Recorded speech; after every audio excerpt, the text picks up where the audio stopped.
Good morning, everyone. If we can take our seats.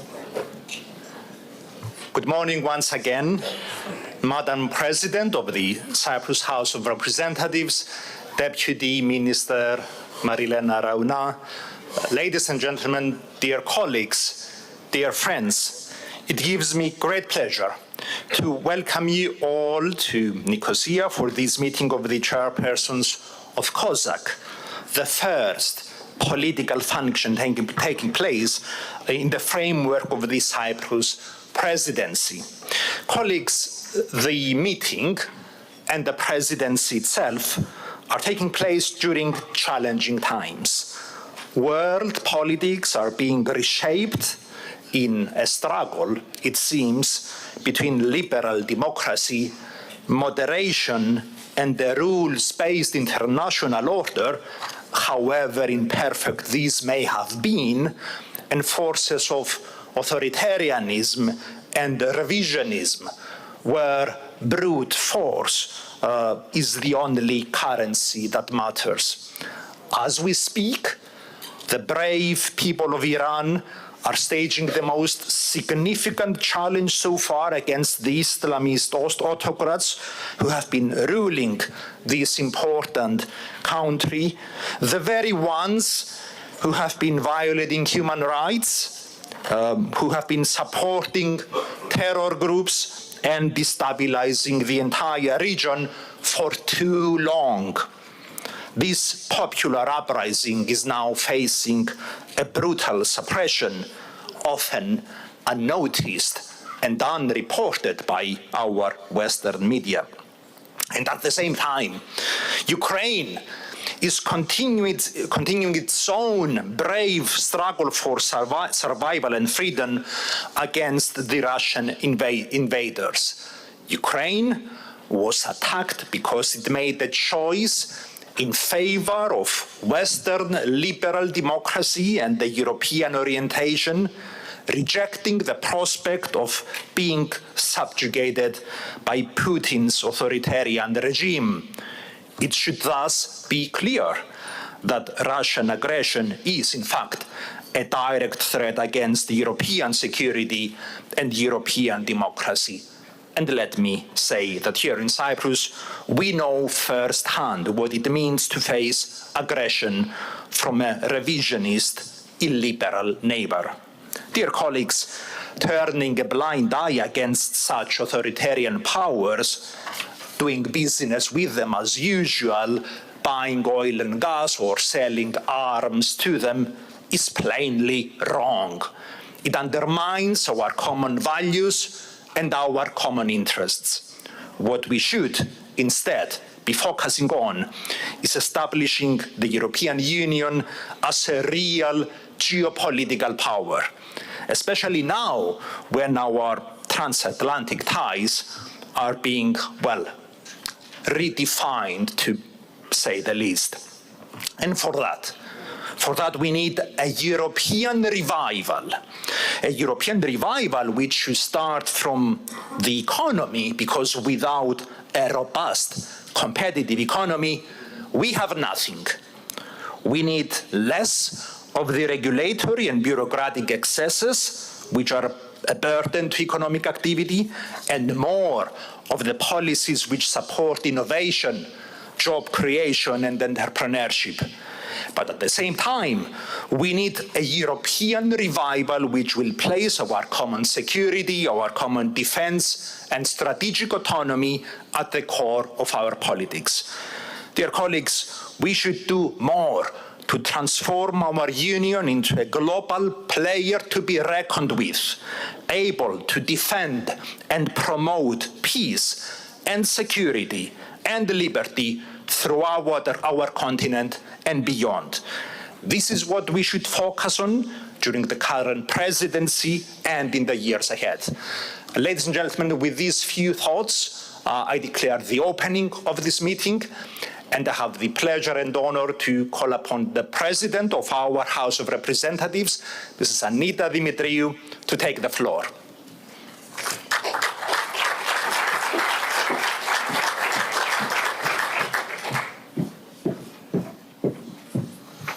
Kalimera. Thank you so much, dear colleague, Mr. Haris Georgiadis, and I welcome you all here in Cyprus. Marilena, Mrs. Rauna, Mrs. Deputy Minister, it is indeed with great honor and pleasure that I will welcome you here today, in the southeastern edge of Europe, the crossroad between Europe and the Middle East, a land of rich history, deep-rooted culture and proud people, and yet the last divided country of our continent. And I welcome you to the meeting of the chairs of Parliamentary Committee on European Affairs, which marks the commencement of the parliamentary dimension of the Cyprus presidency of the Council of the European Union. The Republic of Cyprus holds the presidency of the EU Council for the second time since joining the Union in 2004. For Cyprus and its people, the assumption of the presidency represents a unique opportunity to project our European identity and reaffirm our position at the heart of the European Union. The presidency brings the European Union closer to Cyprus and Cyprus closer to the Union, thus bridging the geographical distance between the two. And while this allows to Cyprus to overcome the current sense of remoteness linked to our country's position at the Union's periphery, it is also offers an opportunity to the Union to acknowledge its proximity and link to the Eastern Mediterranean and the importance to actively engage with the region. Throughout this semester, dear colleagues, Cyprus is not at the margins of Europe, but at its heart. The Cyprus presidency aspires to lead the Union by guiding collective actions with a shared European vision, highlighting the Union's values and principles. And allow me to say that today we need to protect those values and principles more than ever. It aims to constructively contribute to further advancing the European project, guiding the Union towards strategic autonomy and openness to the world. An autonomy defined through security, defense, readiness and preparedness, as well as throughout competitiveness. An autonomous union of values that leaves no one behind. A union with a long-term budget fit for this very purpose of autonomy, enabling the Union to successfully face global and internal challenges, leading to stability and a prosperous future for its citizens. Strategic autonomy is not a matter of choice. It's a necessity imposed by the current conjuncture of geopolitical complexity and instability and by the multiple overlapping crises around the European Union. A new reality in the global arena in a new security environment where the international rules-based order is under pressure, multilateralism is questioned and marginalized. New hybrid threats arise against security and democracy, and where the impact of energy insecurity, climate change, and migration flows is accelerated. All these challenges and threats are amplified by the persisting volatility in the Union's eastern and southern neighborhood and put sustained pressure on the Union's resilience, stability, and security. They highlight the need for a Union to lead, and to do so, it must have strategic clarity, consistency of purpose, and coordinated collective action to ensure its capacity to remain relevant and act effectively towards the shared commitment to peace, security, and international cooperation. But above all, this profoundly concerning new reality emphasizes the imperative for the Union's positions and actions to remain firmly anchored on its founding values and principles, focusing on upholding international law, human rights, fundamental freedoms, and the rule of law. The Union's support offered to Ukraine follows Russia's invasion, Russia's war of aggression against the country was a clear expression of the shared values of the Union.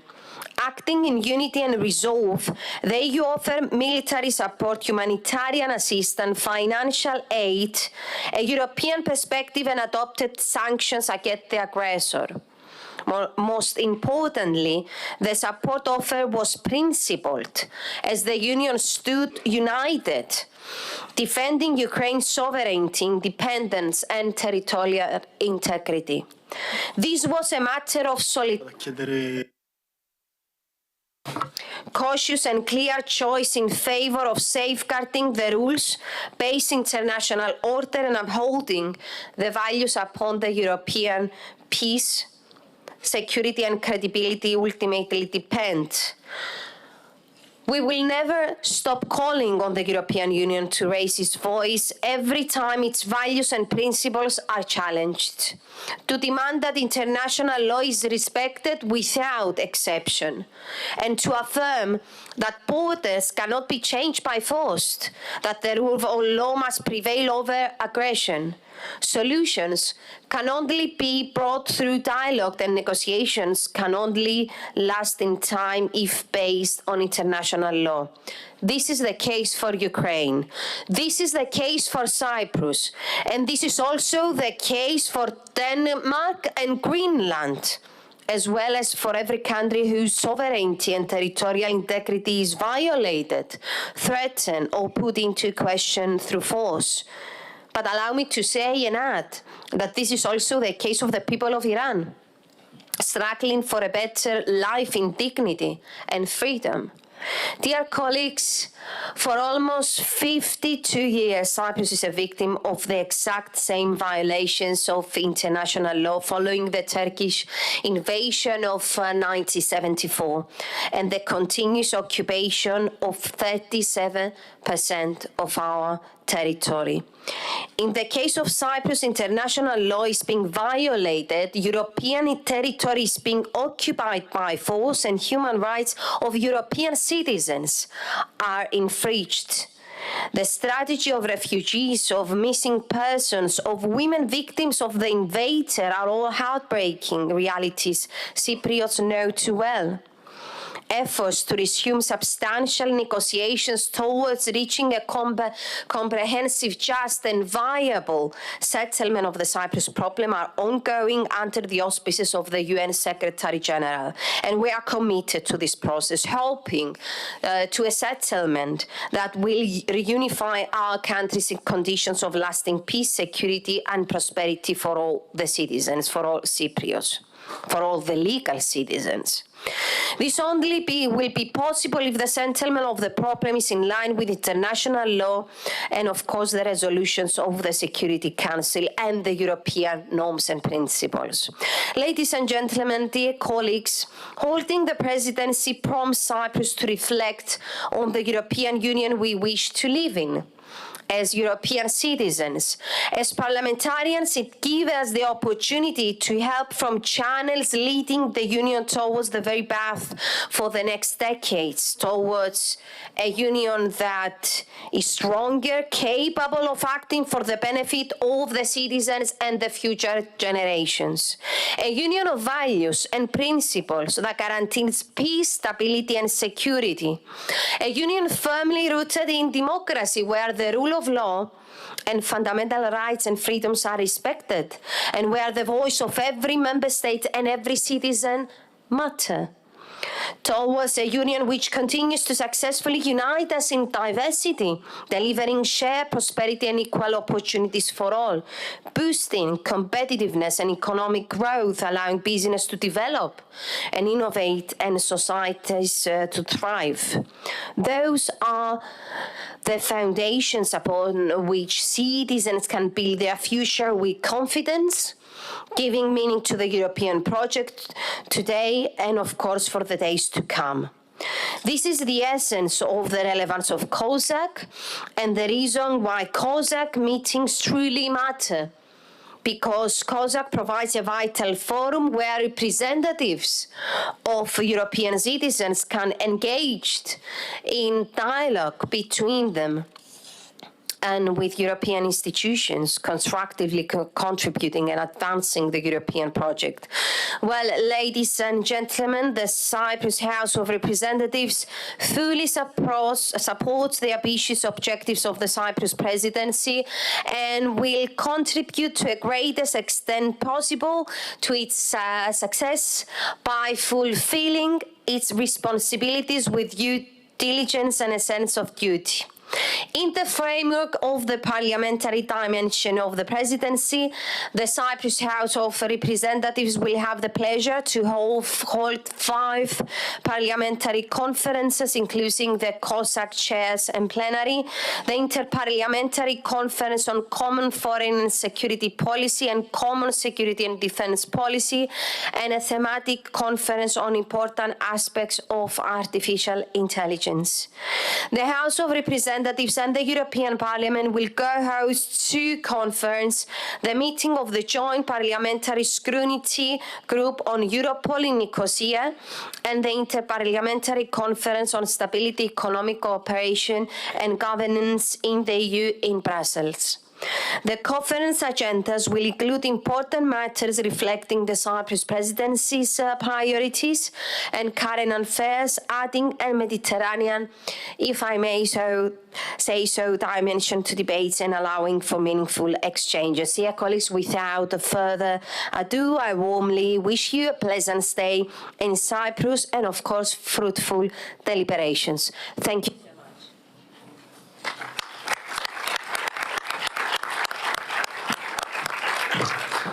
Thank you. Thank you, Madam President.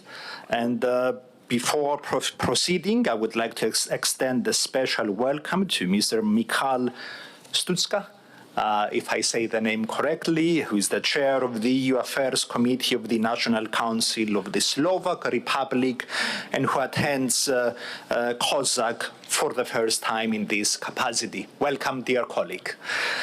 Ladies and gentlemen, at this point, I would like to remind you that as per the established practice, today's meeting will be conducted in English, obviously, and will be broadcast live and recorded. Live streaming, press releases, and official photos will be available on the website of the House of Representatives during the day. The debate will follow the speakers list prepared on the basis of the advanced notifications received. Those delegates who have not notified in advance but wish to take the floor are kindly requested to complete a form which is around provided and submitted to the registration desk. And finally, let me say that speaking time is set at 2 minutes. I would now like to proceed with a number of, let's say, procedural issues of our agenda. First of all, to inform you that yesterday the presidential troika, now comprising of Denmark, Cyprus and Ireland, had a meeting.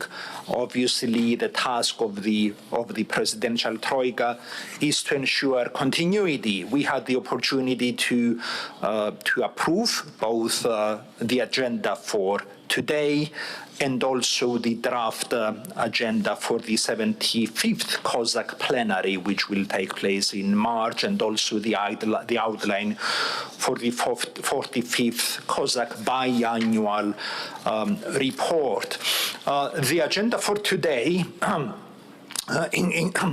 includes as a first topic for discussion the priorities of the Cyprus presidency, which will be presented by Deputy Minister for European Affairs of the Republic of Cyprus, Ms. Marilena Rauna. This discussion will will establish a broad, let's say, basis for a debate between us on union affairs, and will also allow us to follow up on the implementation of these priorities during the COSAC plenary meeting in March. The second topic for today's agenda will deal with European geopolitical challenges and responses. As I have mentioned in my introductory remarks, this is probably the most crucial challenge we are facing, and the discussion will be led by interventions by Mr. Yannis Maniatis, Professor Maniatis, a member of the European Parliament, and by our own colleague, Mr. Jean-François Raban, the chairman of the European Affairs Committee of the French Senate. Colleagues, if there are no comments, I will consider the agenda for today's meeting as accepted. Yes, thank you. I should also mention that the draft preliminary agenda for the 75th COSAC plenary meeting has already been circulated to all delegations, and it has also been uploaded to IPEX. Let me say that we have the confirmed participation both of the President of the House of Representatives, who will again be with us and will offer an opening keynote address, but also of the President of the Republic, President Christodoulidis, who will also join us for an opening keynote address. Then we shall address 4 topics. Once again, the implementation of the priorities of the Cyprus presidency. Secondly, the EU and the Mediterranean, focusing on the way forward for a stronger Euro-Mediterranean partnership, and I'm delighted to announce the participation of the Commissioner for the Mediterranean, Commissioner Suica, but also European Parliament Vice President Esteban González Pons. We shall also have a debate on competitiveness and the next MFF, with speakers to be decided. And lastly, a discussion on EU enlargement and partnerships in a changing geopolitical context, with contributions by Sven Simon, the chair of the European Parliament's Committee on Constitutional Affairs, who is also with us today, and also by representatives, parliamentary representatives of the candidate countries. I also wish to inform you of our intention to organize a side event during the COSAC plenary in March on the group Met, and also of our intention to invite the representatives of the Parliament from all Mediterranean South countries to participate both in our side event meeting of the group Met, but also in the COSAC plenary. And we do consider that the participation of representatives from these parliaments will add value to our debate, and especially to the focus of the EU and the Mediterranean. Colleagues, if there are any comments regarding the proposed agenda for March, now is the time to raise them. But I should mention that the final program with all confirmed speakers will be made available in due course. Thank you. Let me also mention that the outline for the 45th COSAC biannual report has been consulted within the presidential troika and circulated to delegations last month. It is structured into 4 chapters: the 2028-2034 MFF, the parliamentary engagement in EU foreign affairs with a focus on enlargement, the scrutiny of EU legislative proposals by national parliaments, and the use of artificial intelligence tools in parliaments. A questionnaire has been prepared for each of these chapters, and based on the responses which we hope to receive from you by February 9th, the Secretariat will prepare the biannual COSAC report, the outcome of which will be presented by the Secretariat during our plenary session in March.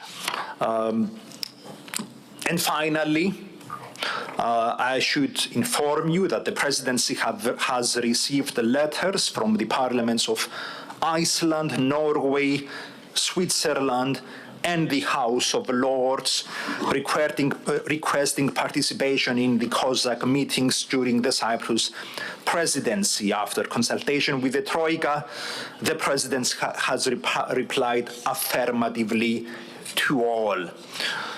Colleagues, if there is no other business or no other comments, we can proceed with session 1. And I have the pleasure and honor to introduce Marilena Rauna, the Deputy Minister of European Affairs of the Republic, who will present the first topic. Ms. Rauna has an extensive experience in European and foreign affairs.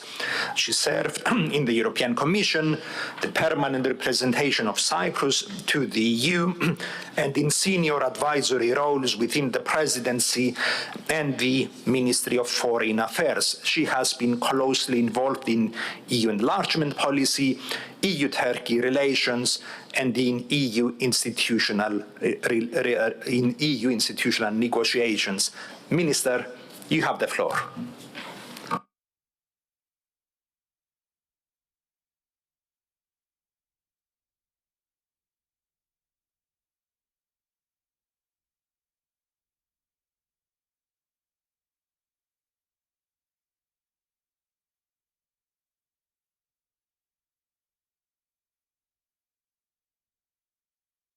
There we go. Can you hear me? Good morning to all, and a very warm welcome to Nicosia, a very warm welcome to Cyprus. I'm absolutely delighted to see a number of familiar faces here at this COSAC meeting.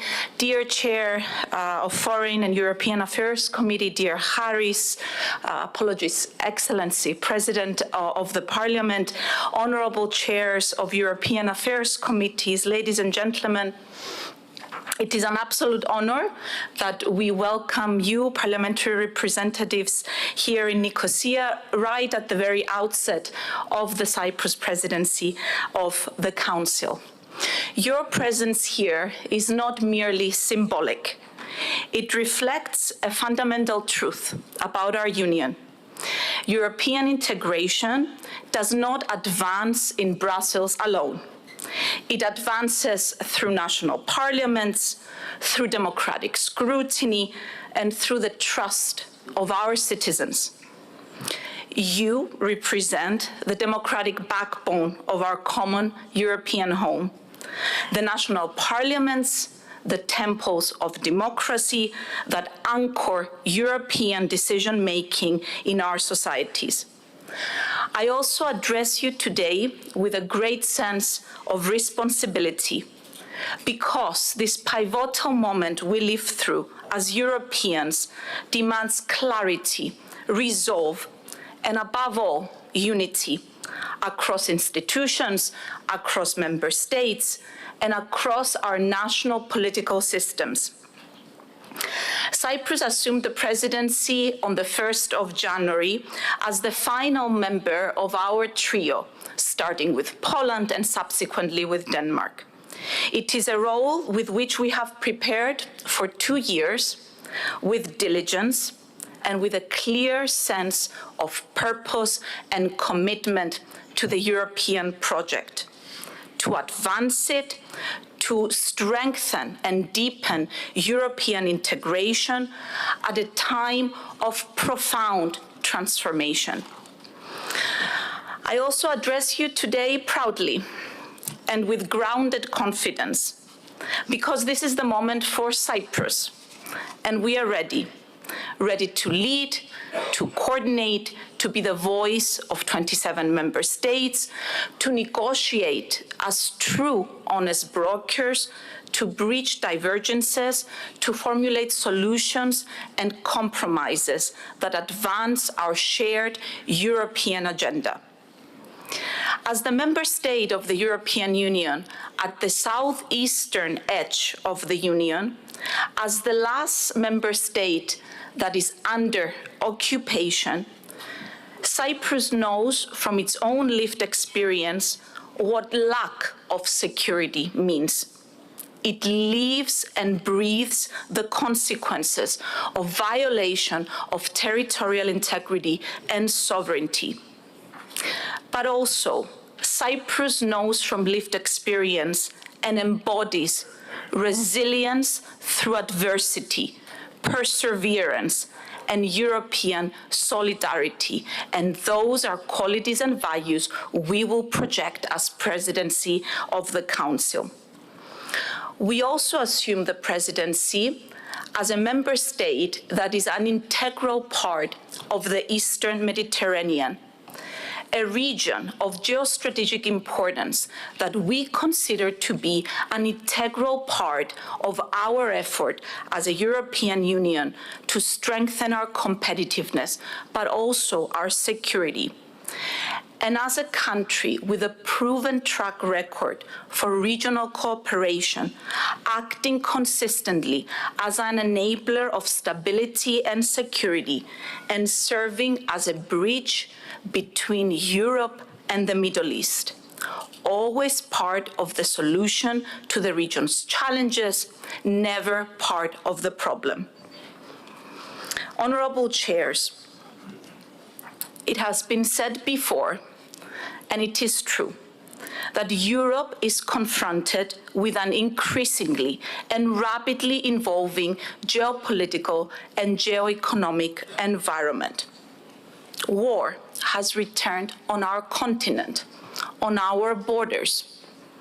Strategic dependencies are being weaponized. Climate change, migration pressures, and technological advances that are reshaping our societies. The decisions we make today at the European and national level will define the union that we pass on to our children. And this moment calls for action, decisive action, credible action, and united action. It calls for a union that is more autonomous, a union that is open to the world. This is the central theme of our presidency and the core pillar around which our priorities evolve. Autonomy, independence, is not a slogan, and it is no longer a theoretical discussion that we have in Brussels. Now is the time to give it meaning and substance. And it is not a retreat from cooperation.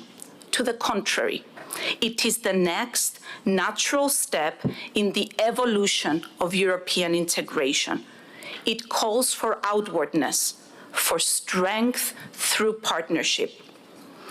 A more autonomous union is one with the internal strength to cooperate with partners wherever possible, but also a union with the ability to act independently whenever necessary. A union that is secure, competitive, outward-looking, and firmly anchored on its values, that draws legitimacy and strength from its citizens and from the democratic role of national parliaments. And so our work program revolves around 5 interconnected pillars. Let me begin with the first pillar: autonomy through security, defense, and preparedness. Russia's war of aggression against Ukraine has clearly and painfully demonstrated the need to strengthen the European security architecture and our defense readiness. The Cyprus presidency will stand firmly, unequivocally with Ukraine, continuing its support on all fronts, all while supporting international efforts for a peace that is just, viable and lasting, fully in line with the UN Charter and with full respect to Ukraine's sovereignty and territorial integrity. Only last week, President Zelensky was in Cyprus. He was invited by President Christodoulidis to attend the opening ceremony of the Cyprus presidency, and we discussed together also with President von der Leyen and President Costa, the steps we will take, the roadmap of support of the Cyprus presidency towards Ukraine. A more autonomous union is above all a secure union. However, today security is not monodimensional. It is multi-layered and interconnected. That is why the Cyprus presidency will advance a comprehensive 360-degree approach to security, encompassing defense readiness and preparedness, but also military mobility, maritime and economic security, migration management, democratic resilience, and crisis preparedness. To this effect, we will promote the swift implementation of the white paper of the future of European defense and the accompanying Defense Readiness Roadmap 2030, as well as the EU Preparedness Union strategy. In this framework, we will work to promote and implement key defense initiatives and flagship projects, such as the EU Defense Industrial Strategy, the European Defense Industry Transformation Roadmap, and of course, the SAFE initiative and the implementation of ANTIP. At the same time, we will work to strengthen EU-NATO cooperation in an inclusive, transparent, and mutually beneficial manner, and advance the EU maritime security strategy to safeguard freedom of navigation in accordance with international law of the sea. Security, as we know, also starts from within, by shielding our democracies from foreign interference, disinformation, hybrid threats, and pressure on media freedom. It also includes strengthening law enforcement cooperation, acting decisively under the Protect EU strategy, tackling organized crime, terrorism, and violent extremism, including in the digital sphere. All are integral to this effort. In this context, our presidency will work on tackling these challenges and advancing the European democracy shield. Effective migration management is another core dimension of security. Cyprus knows this all too well as a frontline member state that has worked internally to address in an effective manner migration. During the presidency, we will work for a balanced and comprehensive European approach, one that addresses the internal but also the external dimension of migration, tackling its root causes, many of which are here in our immediate neighborhood, the Eastern Mediterranean, working to strengthen cooperation with key third countries, because we know from experience that this works. We've seen it in the case of Lebanon, and ensuring full implementation of the Pact for Asylum and Migration while working on key legislative initiatives such as the EU Returns Regulation. Economic security is equally critical. Protecting our supply chains, our critical infrastructures, sensitive technologies and reducing strategic dependencies. Finally, security and resilience also depend on how we manage our critical resources.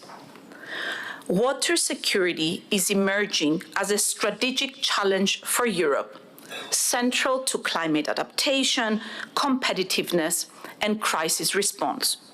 For Cyprus, this is a lived reality, and we will prioritize the implementation of the European Water Resilience Strategy. The second pillar of our priorities is autonomy through competitiveness, because only a more competitive union can be a more autonomous union. In today's world, economic strength and strategic strength go hand in hand, and our response must be pragmatic, focused, and rooted in the real economy. During the Cyprus presidency, we will work to strengthen Europe's competitiveness by reducing unnecessary complexity, simplifying legislation in a balanced manner, and making Europe faster, simpler, and smarter, especially for small and medium enterprises that constitute the backbone of European economies. We will work intensively at the Council to conclude negotiations on the legislative proposals for simplification, the so-called omnibus proposals. Competitiveness also necessitates completing and strengthening the single market, which is central to European integration. We will prioritize the modernization of our industries, strengthening innovation, hand in hand with advancing green and digital transitions. Deepening capital markets is also essential in driving competitiveness and enhancing our financial autonomy. Our presidency will advance the Savings and Investments Union, ensuring that private savings are channeled more effectively into productive investment across our union. At the same time, strengthening Europe's digital and energy autonomy through diversified supplier networks and routes, affordable and predictable energy prices, and strong interconnections is not only an economic imperative, but a strategic one. In this regard, the Cyprus presidency will work to advance the EU grids package and will initiate work on the Industrial Accelerator Act. Competitiveness must benefit all regions, including islands, peripheral and less connected areas, such as Cyprus. Connectivity, resilient ports, sustainable and low-carbon production, as well as resilient agricultural and food systems are integral to this vision. And there are a number of initiatives that will be on our table during the Cyprus presidency. We will have the first ever port strategy, the first ever tourism strategy that we will work to advance, as well as we expect in June the Commission to submit a strategy on islands and coastal regions. The third pillar of our priorities is a union that is open to the world. Because as I mentioned, autonomy does not mean introversion. On the contrary, it calls for a union that is open on the global stage and engaged, but also one that is able to act from a position of strength. Enlargement lies at the heart of this pillar. From Ukraine to Moldova, to the Western Balkans and Turkey, enlargement is the most powerful and transformative foreign policy tool at the hands of the European Union. Enlargement is not only about completing a map. It's about completing a vision of a Europe firmly anchored on peace, democracy, security, and stability. And we know after the Russian aggression against Ukraine that enlargement is a geopolitical imperative. Our engagement with the southern neighborhood and the Gulf, Cyprus's immediate region, is equally key. The new Pact for the Mediterranean provides a vital framework, and the Cyprus presidency will promote its implementation and also the first flagship projects, as well as the complementarity of the Pact for the Mediterranean with other initiatives such as the India-Middle East Economic Corridor, leveraging and putting at the disposal of the European Union Cyprus's strong ties with the Middle East, the Gulf, and India. To this effect, during the informal European summit that will take place in Cyprus on the 23rd and 24th of April, we will be hosting, alongside the leaders of the 27 member states, the leaders of the 10 countries of the southern neighborhood that are covered by the Pact for the Mediterranean, and this is when the first flagship projects under the 3 pillars of the Pact will be announced, and a number of them will be launched. One of these projects is the European firefighting hub that will be established here in Cyprus. The Eastern Mediterranean is a hotspot for climate change, and it will cover the entire region of the Eastern Mediterranean, not only giving us tools to address consequences of climate change, but also becoming a vehicle for regional cooperation. We will also work to support an open, robust, and sustainable EU trade policy by expanding the Union's network of trade agreements. This includes the finalization of free trade agreements with partners such as the United Arab Emirates and India. At the same time, strong relations with the United States, the United Kingdom, and other like-minded partners remain essential to our presidency. Dialogue and engagement is what we do best. Even when there are challenges to our transatlantic relations, they form the backbone of European security. And dialogue and diplomacy is what we must continue to do. A union that is open to the world is also a union that has the ability to respond swiftly and effectively to crisis. We will work to advance the EU's capacity for rapid and effective crisis response, fostering synergies, building on Cyprus's experience as a regional hub for evacuations and humanitarian aid. Also because this expands the diplomatic footprint of the European Union. The fourth pillar is a union of values that leaves no one behind. Because ultimately Europe's autonomy rests on the trust we generate for our citizens. It is a union that protects its values, strengthens the rule of law, fosters social cohesion, and responds to citizens' daily concerns. In this context, affordable housing has become one of the most pressing social challenges across Europe. In this regard, the Cyprus presidency will prioritize the implementation of the first ever European affordable housing plan while fully respecting subsidiarity and national competence, an area where national parliaments play a decisive role. Children and young people must remain at the heart of our policies.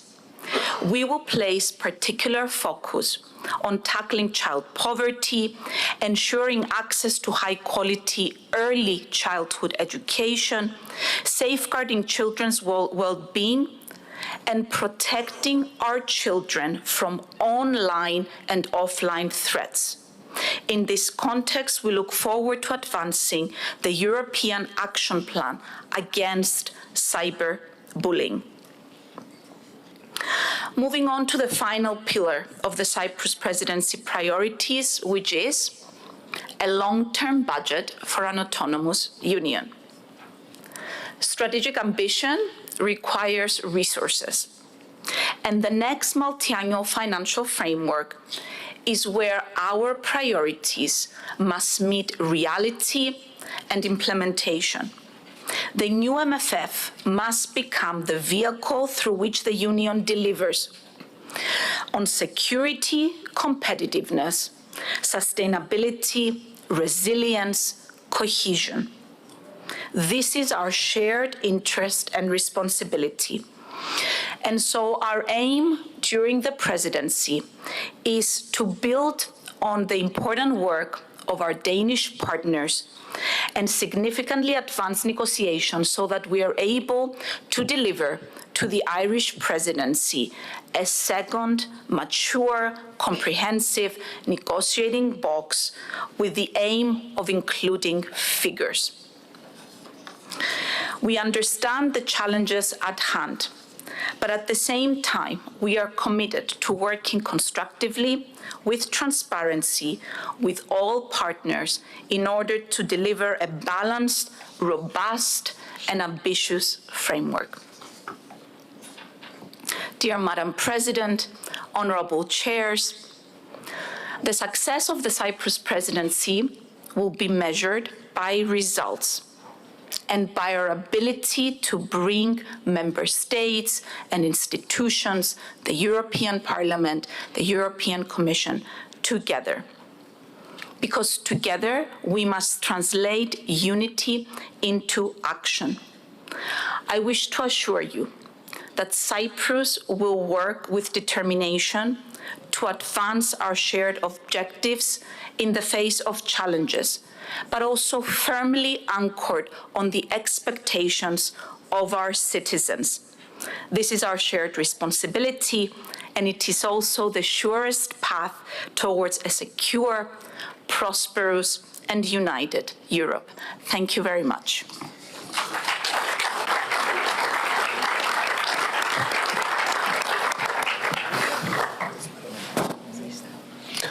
Thank you, Minister, for your detailed and substantial presentation and your insights. Dear colleagues, we will now open the floor for the debate. According to the list I have in front of me, there are at least 27 speaker requests, so we have to stick to the 2-minute limit. So without any further delay from my part, να τις δω στην οθόνη. Ώσπου να τις δω να χρησιμοποιήσω τους.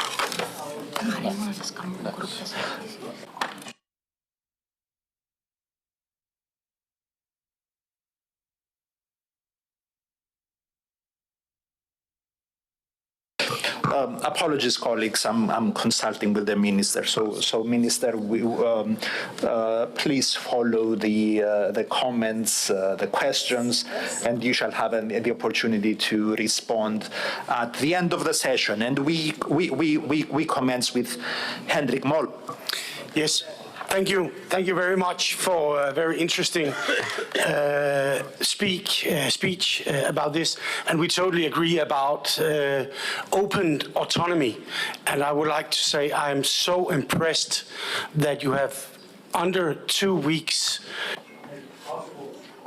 made it possible to do what we have been doing for more than 20 years, the Mercosur.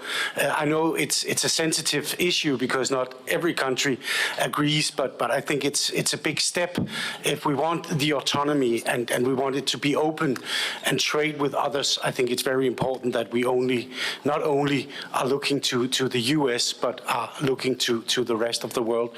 So I think that a lot of the issues that you have on the agenda is a follow-up for one of the things that we have been working with. But I also think that it's a good step to the future, and we also agree that you in the Mediterranean are working together. We think it's important with the issues that you have, and I think when we're talking about immigration, I think Denmark is right behind you in finding solutions for the whole of Europe. So thank you very much, and good luck with the next half year. Thank you, Henrik. And we continue with Barry Ward from Ireland. Thanks very much, Chair and Minister. Thank you for a comprehensive and very ambitious presentation, but that's exactly the way it should be, and I certainly welcome all of the aspects that you've outlined in your programme. I wonder if I can particularly focus on the competitiveness aspect of it, because I think this is hugely important.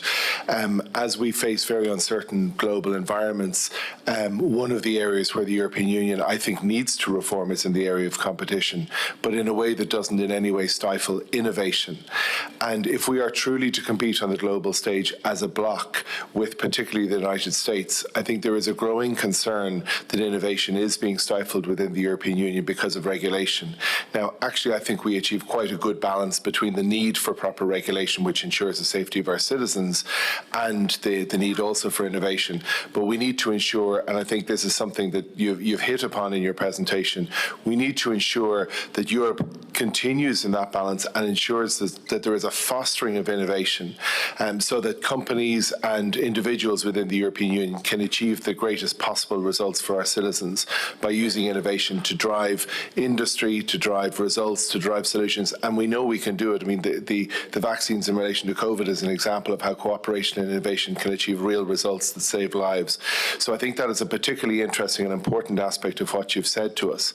Can I also hit upon the proposal for an islands and coastal regions as another island nation within the European Union? I'm delighted to hear that, and I think it is something that's very, very important because, as you said at the very start, Europe is not just Brussels, Europe is not just the continent.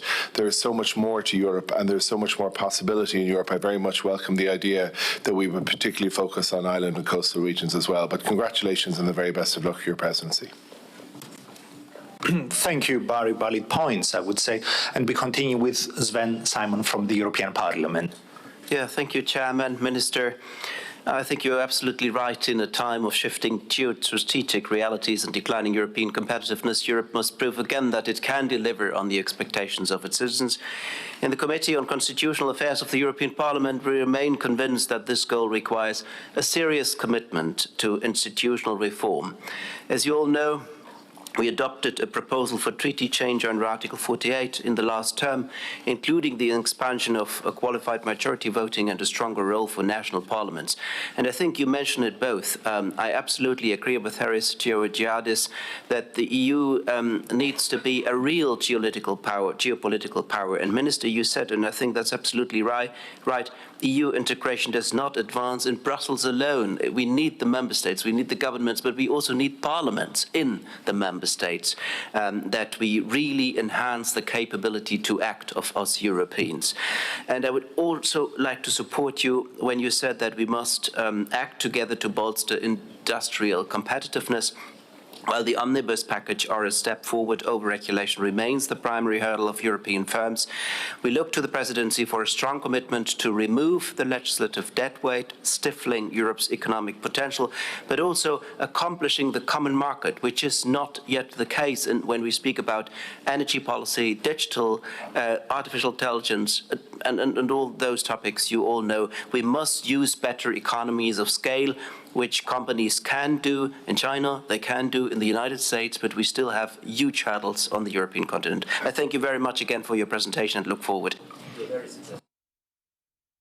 Thank you, Sven. And the floor now to Alessandro Gigliovigna from Italy. Grazie. Thank you, Chair, and good morning, dear colleagues. We welcome the attention given to the issues of security,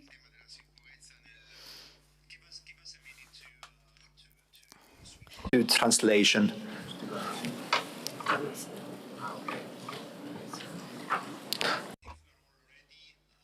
With our the middle button, and then we select.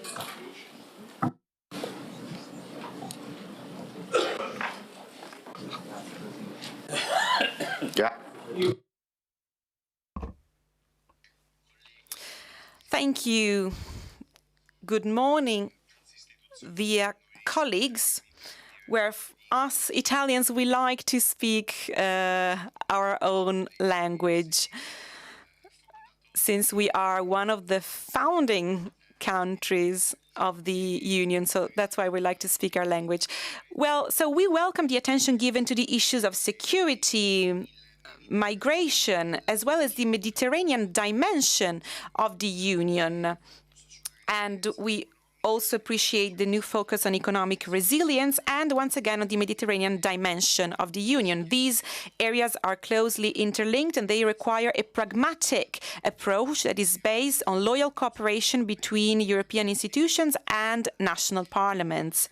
And specifically on the issue of migration, it is essential to continue with the effective implementation of the Pact on Migration and Asylum, striking the right balance between the responsibilities of the countries and real solidarity.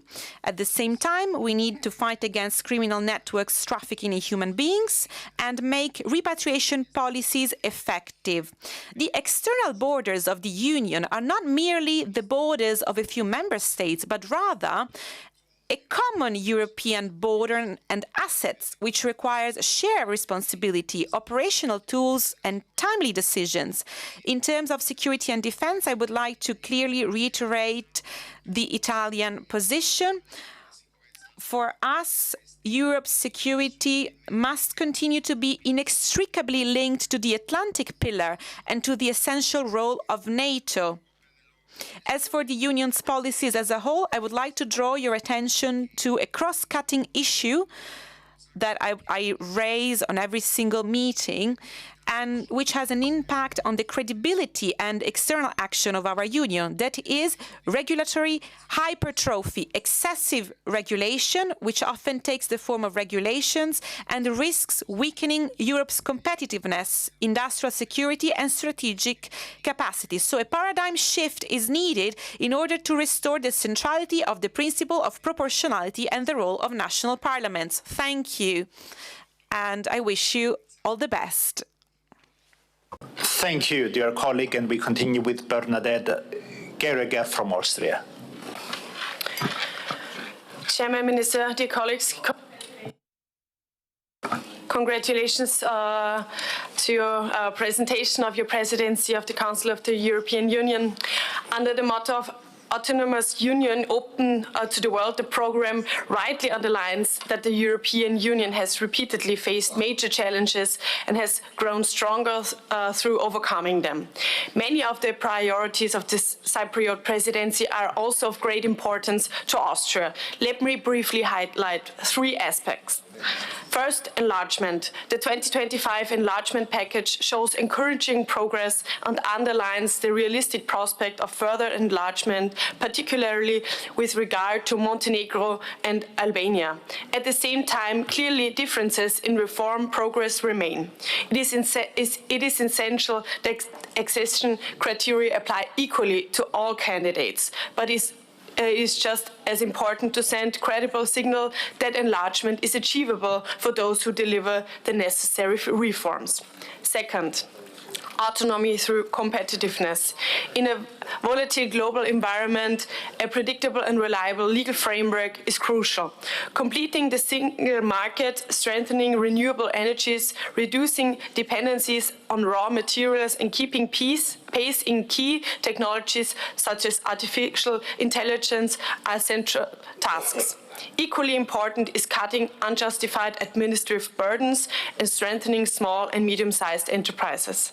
Third, the multi-annual financial framework for 2028 until 2034. We are only at the beginning of the discussion. For Austria, budgetary discipline is essential. The proposed volume is too high. New joint debt instruments are not supported, and strict rule of law conditionally is indispensable. Any new structure must lead to real simplification and fewer administrative burdens. Finally, let me briefly address migration and Ukraine. The swift and full implementation of the Migration and Asylum Pact by summer 2026 is crucial, and continued support for the Ukraine remains essential. Failing to do so would have serious consequences for Europe as a whole. Thank you very much. Thank you. Mr. Thomas Grodzki.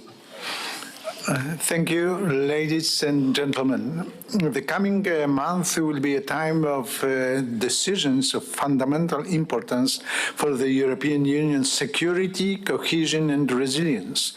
The priorities of the Cyprus presidency align with the directions that Poland considers key: strengthening defense capabilities, crisis preparedness, and Europe's strategic and military autonomy.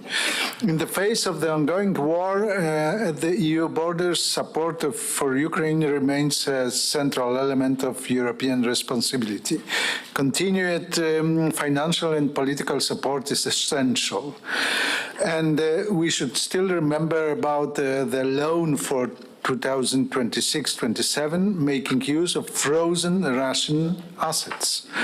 At the same time, particular importance attaches to the tangible strengthening of the EU eastern flank and from north to south, and the protection of critical infrastructure, especially maritime infrastructure in the Baltic Sea, submarine cables and so on, which is threatened by the activities of so-called Russian shadow fleet. A key item on the agenda remains the development of European defense capabilities. In the area of migration, a comprehensive and effective approach is needed, taking into account new forms of pressure, including the instrumentalization of migration and the development of solutions complementary to the existing EU framework. Strengthening the Union's economic security through the resilient supply chains and secure access to medicines, raw materials and energy is just as important as maintaining economic competitiveness. Finally, EU enlargement, in particular to include Ukraine, Moldova, Western Balkans and other aspiring countries, should be seen as an investment in Europe's long-term security and stability. Thank you, dear colleague, and we continue with Zoltán Teseli from Hungary. Dear Mr. Chair, dear Madam Minister, dear colleagues, thank you for the floor. Most of the Cyprus presidency's priorities are in line with Hungarian interests, so we wish good luck for the presidencies. On competitiveness, we consider it essential that the Cyprus presidencies continue its work towards achieving the objective set out in the Budapest Declaration. In terms of migration, we welcome to focus on the external dimension, innovative solutions and returns. We are partnered to stop illegal migration. Regarding transatlantic relations, it is essential that we establish channels of communication with the US government. The American peace plan is a tremendous opportunity for peace to return to Ukraine. Hungary supports the efforts of President Trump and supports all initiatives which aim to make peace in Ukraine. Thank you. Thank you very much. And we continue with Ovidiu Vasili Cimpian from Romania.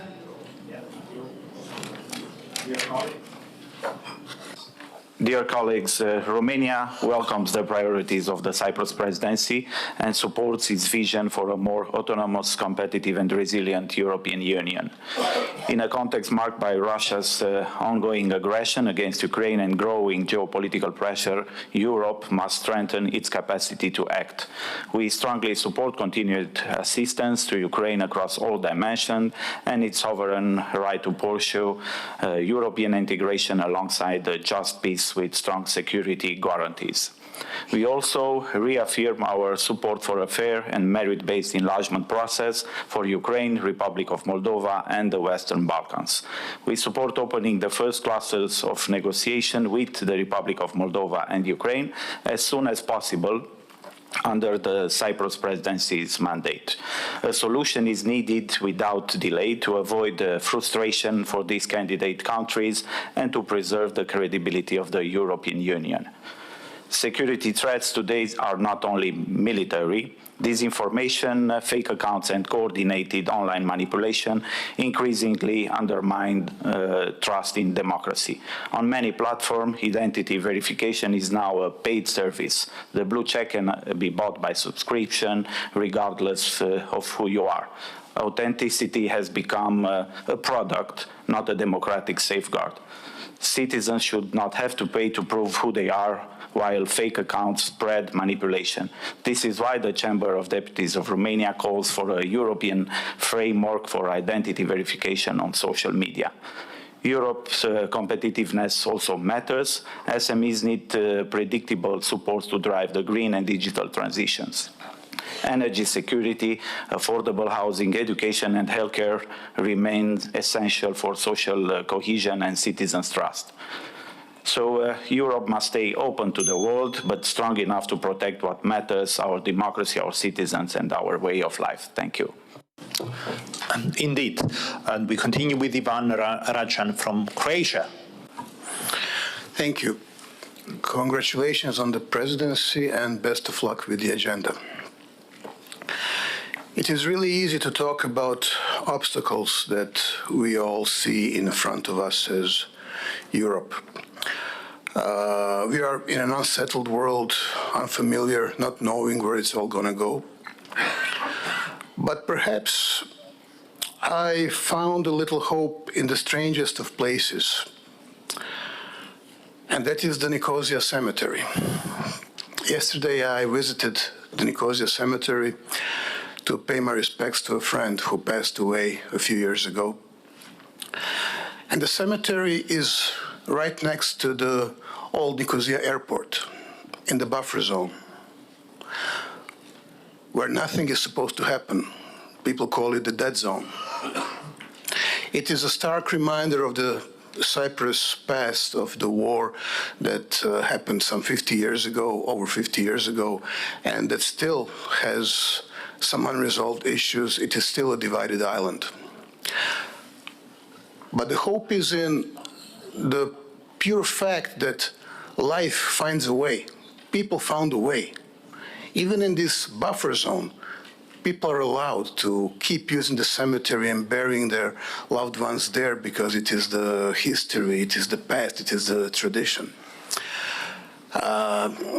So I know it is not the best example for to talk about at an event like this, but it is something that it was personal for me because I was there for the first time.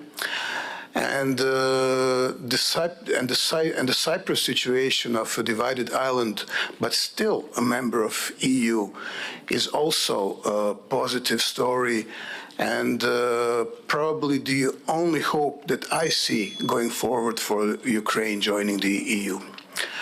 So once again, best of luck with the presidency and best of luck to all of us in Europe. Thank you. Ivan, thank you very much for these comments, which I appreciate. And we continue with Notis Midaragis from Greece. Thank you, Harry. Thank you for your excellent hospitality. Defense and security, strategically autonomous Europe, is now more than ever a priority. We require more political strength, more investment, more innovation for defense. and we cannot underestimate the need for security in an island that remains divided following the illegal Turkish occupation. We now see migration more as a security issue, and I highlight the need to implement the new Pact on Migration and Asylum, which brings balance between responsibility and solidarity. But there are two areas that we need to work further. First of all, on legislation preventing illegal arrivals to the European Union, and legislation enhancing our ability to return those not eligible for international protection. Our thoughts are with the people of Iran, where they have been suffering for too long human rights abuses under a theocratic regime. From the priorities of the Cypriot presidency, I stand out your priority on affordable housing, on a port-integrated strategy, on strategy for the islands, and also for an integrated tourist strategy. Finally, it's very important, the trade agreement on Mercosur. It's important for our consumers, it is important for our producers. We recognize the sensitivities, and there have been critical amendments passed. We need to ensure that they are properly implemented, and we continue to support the European agricultural sector. It is a social responsibility issue, but also critical for the resilience of the European Union. Thank you. Thank you. Thank you, Notis. Μπορώ να δω την επόμενη οθόνη με τους ομιλητές. May I see the next screen with the speakers, please? Matilda Ehrenkrams. Matilda. Thank you very much. Thank you so much.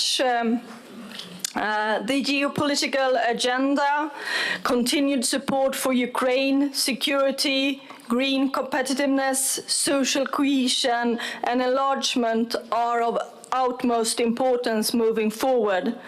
This is why I am a little bit concerned by the signs that European unity is weakening. We cannot afford division in a world shaped by Russia's aggression, China's growing ambitions, and a new American Trump doctrine that openly challenged long-standing norms. International law is not an abstract ideal, it's a security system. It was built out of the ruins of human catastrophes following two world wars to restrain big power politics and prevent conflict. When international law is ignored or undermined, insecurity spreads far beyond the immediate battlefield. And today, Europe is caught between Russian military aggression, Chinese economic power, and American imperial ambitions. But let us be clear, the European Union is not a small power. We're a big power if we decide to act together. And Europe must take greater responsibility for its own security and democracy. It's about ensuring that European laws, borders, and interests are respected. It is time we recognize autonomy, open autonomy, for what it truly is. A necessary step towards a stronger, more independent Europe, a Europe open to the world, built on social cohesion. And I wish the Cyprus presidency all the best going forward. Thank you. Thank you, Matilda. And we continue with Milagros Marcos Ortega.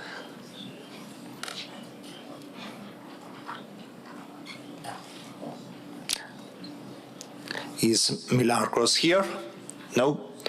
Then we continue with Edward Lewis from Malta. Thank you, Mr. Chair, and I thank the Deputy Minister for raising important issues, both for Cyprus but especially for Malta's two peripheral island states and members of the European Union, such as Mediterranean policy, and I believe that the importance of the Mediterranean is paramount because there cannot be security in Europe without security in the Mediterranean. And other ancillary issues such as migration and maritime security. During this crucial and sensitive period, the Union cannot remain silent. It shall remain resilient and loyal to its core values, as underlined in Article 2 of the Treaty. And this is the only manner for the European Union and us to remain credible at the world stage. Respect for international law and for sovereign territorial integrity are crucial for the global order and for relatively small countries such as Malta and Cyprus. Dialogue and diplomacy, as the EU Deputy Minister mentioned, shall prevail over power politics and imperialistic ambitions. But we have obviously an important challenge before us, that is that we always speak with one voice and show quick responsiveness. EU competitiveness, it is paramount to guarantee jobs to our citizens, and we have to, as already said, we have to be faster, simpler and smarter and overcome bureaucratic hurdles. Another important challenge is our social mission. The European Union without a social mission, it will be a soulless union, and so a big challenge will be the MFF for 2028 and 2034 to balance other priorities, but the social component of such a deal is, in my opinion, paramount to make a difference in the life of our citizens. Thank you very much. Thank you, Edward, and we continue. Sofia Siren. Thank you, dear Harris, dear Chair. All the best for the Cyprus presidency during these very important and turbulent times. Indeed, the world is facing growing uncertainty, growing security threats. Yet the most significant one for Europe is still Russia. Russia's illegal war against Ukraine, against Europe, is ongoing every day. Ukrainians are fighting every day, also for the security of all of us and our children. The question of Ukraine is fundamentally a question of European future, European security, and how this war will end will shape Europe's security for the decades to come. Therefore, it is vital that our support to Ukraine is stronger and fully coordinated. I have to say that it is regrettable that no unified solution was, at least yet, found, for example, regarding the use of frozen assets. For our security, work and unity needs to continue on matters of such strategic importance as this is. In a united EU voice, we also strongly support Denmark and Greenland, fully respecting self-determination.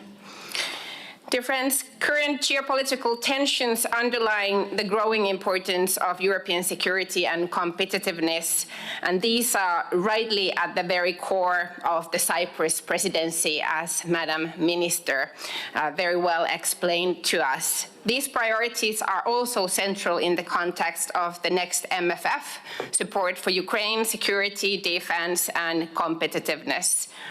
While challenges are significant, there are also positive developments, luckily, for example, the EU-Mercosur agreement. Dear Chair, I will end with this. Without respect for international law and the UN Charter, there is no order in the world. There is only force and uncertainty. Thank you, Sarah Sophia, and we continue with the Ronald. Thank you, Madam Minister, for your presentation. Thank you, Chair, for having us here for this conference in these difficult times, both for our countries and for the European Union. Allow me to express that we appreciate, Madam Minister, the courage your government had in choosing these priorities that I would describe with make Europeans sovereign again. And in these days, your president rightly said, Europe doesn't need to fear geopolitical challenges because we are not weak if we are united. In our days, that means first and foremost defending our liberal democracies and the European project against the autocrats on both sides of the Atlantic who want to destroy the very foundation of our freedom and of our European way of life. To be capable to defend we have to be strong economically in the first place. And therefore, I think I want to underline 3 dimensions of your project that seem important to us. First of all, promotion of free trade agreements with all our also new partners all around the globe. Second, completing the EU single market with the capital markets union, which seem crucial to us. And third, reduce the bureaucracy that slows down our economy, not only simplify bureaucracy, not only simplify regulation, but cut down regulation to free our economy and to regain economical power that is key if we want to defend Europe. Thank you. Thank you very much. And we continue with Pierre-Alexandre Anglin from the French National Assembly. Merci, Monsieur le Thank you, President. And given, the role of the strongest and the witness, what you are witnessing, and of course this brutality, or I believe, or rather I welcome the will of the presidents of the Cypriot presidency in order to make the European Union a vital, let's say, power, and so also the reinforcement of our defense and the European security.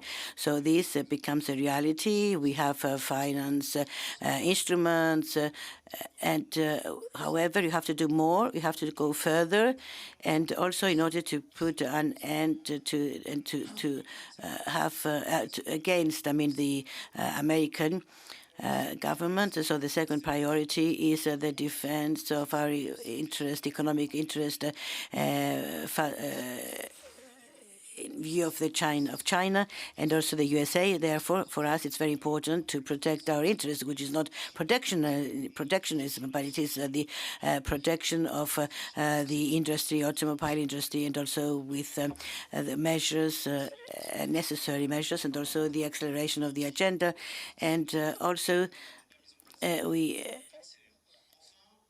finally, I have to say that you have to invest quite rapidly, invest in the spatial, in the green tech, everything which will come to prosperity, the independence of our continent. And for this, we need a financial framework which should be more reactive and more performing. So, in fact, we have to defend, I believe, within the 6 months or for the years to come, more independence vis-à-vis the USA, more independence vis-à-vis China, in order for Europe to become a scientific power, a military power. Thank you very much. Thank you. And we continue with Ricardo Carvalho from Portugal. Thank you, Chair, Madam Minister, dear colleagues. Let me begin by welcoming the Cyprus presidency and its clear emphasis on strategic autonomy, competitiveness, and the financial framework that underpins these ambitions. Today, the European Union needs a real qualitative leap in its economic base. This requires 3 priorities: less bureaucracy, more productive investment, and a fully functional single market, especially in services, digital, and energy. Reducing administrative burdens for companies, particularly SMEs, is essential to turn innovation into growth and jobs. But without an adequate European budget, these priorities will remain only on paper. The 2833 MMF must reflect the new strategy realities: strength, competitiveness, supporting industry, critical technologies, defense and security, while not neglecting cohesion and agriculture. For countries such as Portugal, cohesion policy and common agriculture policy remain pillars of convergence and social stability and cannot be weakened. We support a more flexible financial framework with the capacity to respond to shocks, but also with clear rules and budgetary responsibility. New priorities require new sources of funding, but also better use of existing resources and rigorous evaluation of program impact. That is why the debate on the MMF must be not merely technical, but political and strategic. What kind of union do we want to initiate in the next decade? A union that protects that competes and that creates real opportunities for its citizens and business. The Cypriot presidency has a crucial role in keeping this debate at the center of the agenda and in bringing positions closer together. You can count on our support along this path. Thank you very much.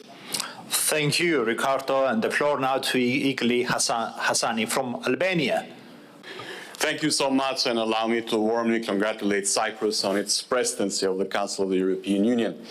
You assume this responsibility at a decisive moment for Europe, when credibility of the Union's political choices will shape not only its internal cohesion, but also the future borders. For Albania, a country firmly anchored in the European path, the Cyprus presidency carries particular significance.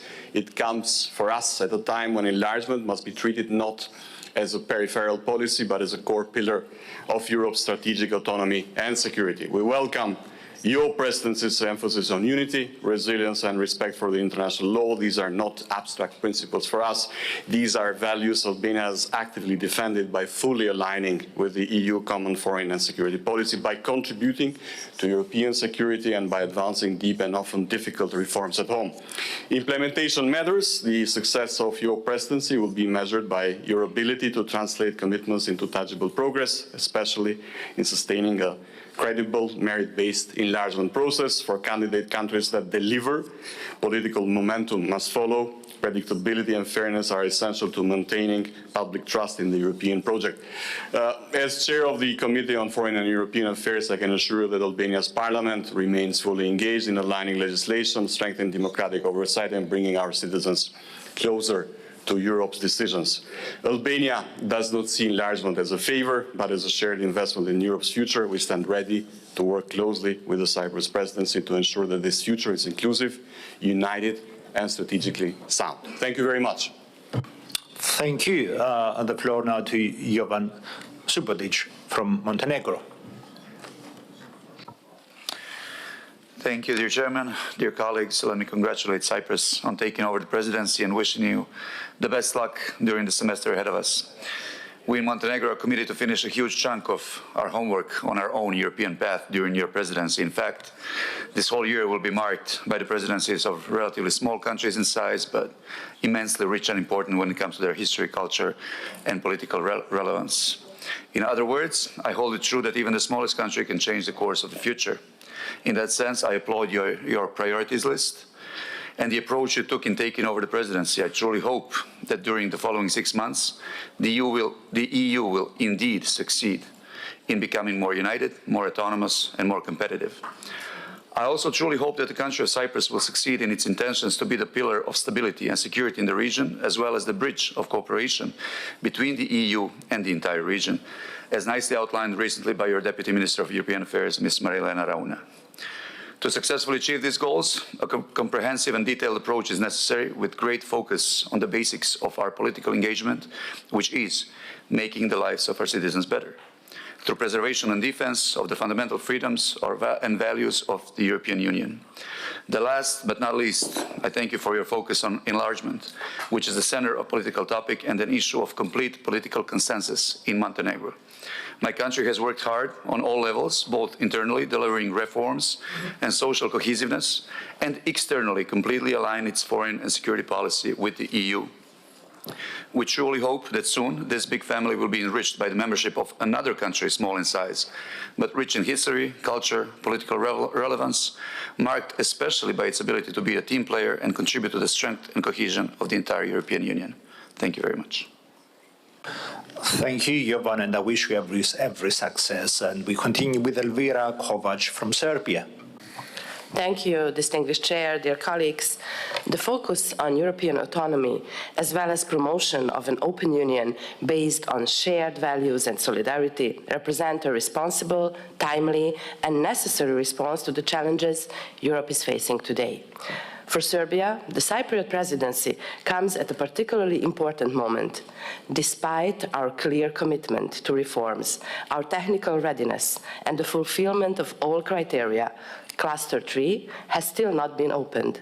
Such delays are not only discouraging for our citizens, but also send a message that technical readiness and concrete results may no longer be sufficient. Serbia is asking for fairness and predictability in the process. If the criteria have been fulfilled, we expect the process to move forward. Otherwise, trust is weakened and the risk of growing Euroscepticism becomes very real, which is not in the interest of either Serbia or the European Union. We are also concerned by the increasing use of bilateral mechanisms to block the enlargement process at a time when this should not be the case. There will be opportunities to point out Serbia's shortcomings, but it is equally important to extend a hand in recognition of everything that has been achieved so far. This is why we expect the Cypriot presidency to use its credibility and leadership to help restore the credibility of the merits-based enlargement policy. Opening Cluster 3 for Serbia would be a clear signal that results and reforms truly matter. We are confident that Cyprus can make an important contribution to strengthening a more united, resilient and autonomous European Union. Thank you. Thank you, Elvira, and I would not lose faith. And we continue with Marcel Spadari from North Macedonia. Dear colleagues, MD stands for Moldova. My apologies.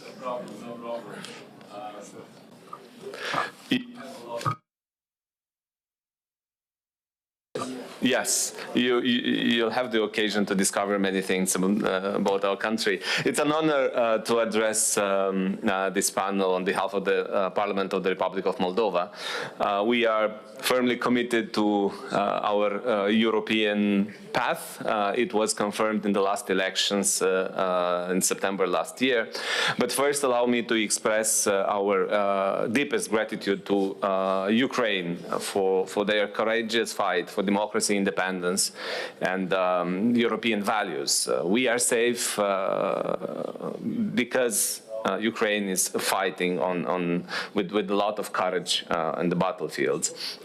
In December last year, Moldova has received guidance from the European Union on how to move forward with the accession process. However, the negotiation by clusters have not yet been formally opened. We have only received the message that technical negotiations are underway.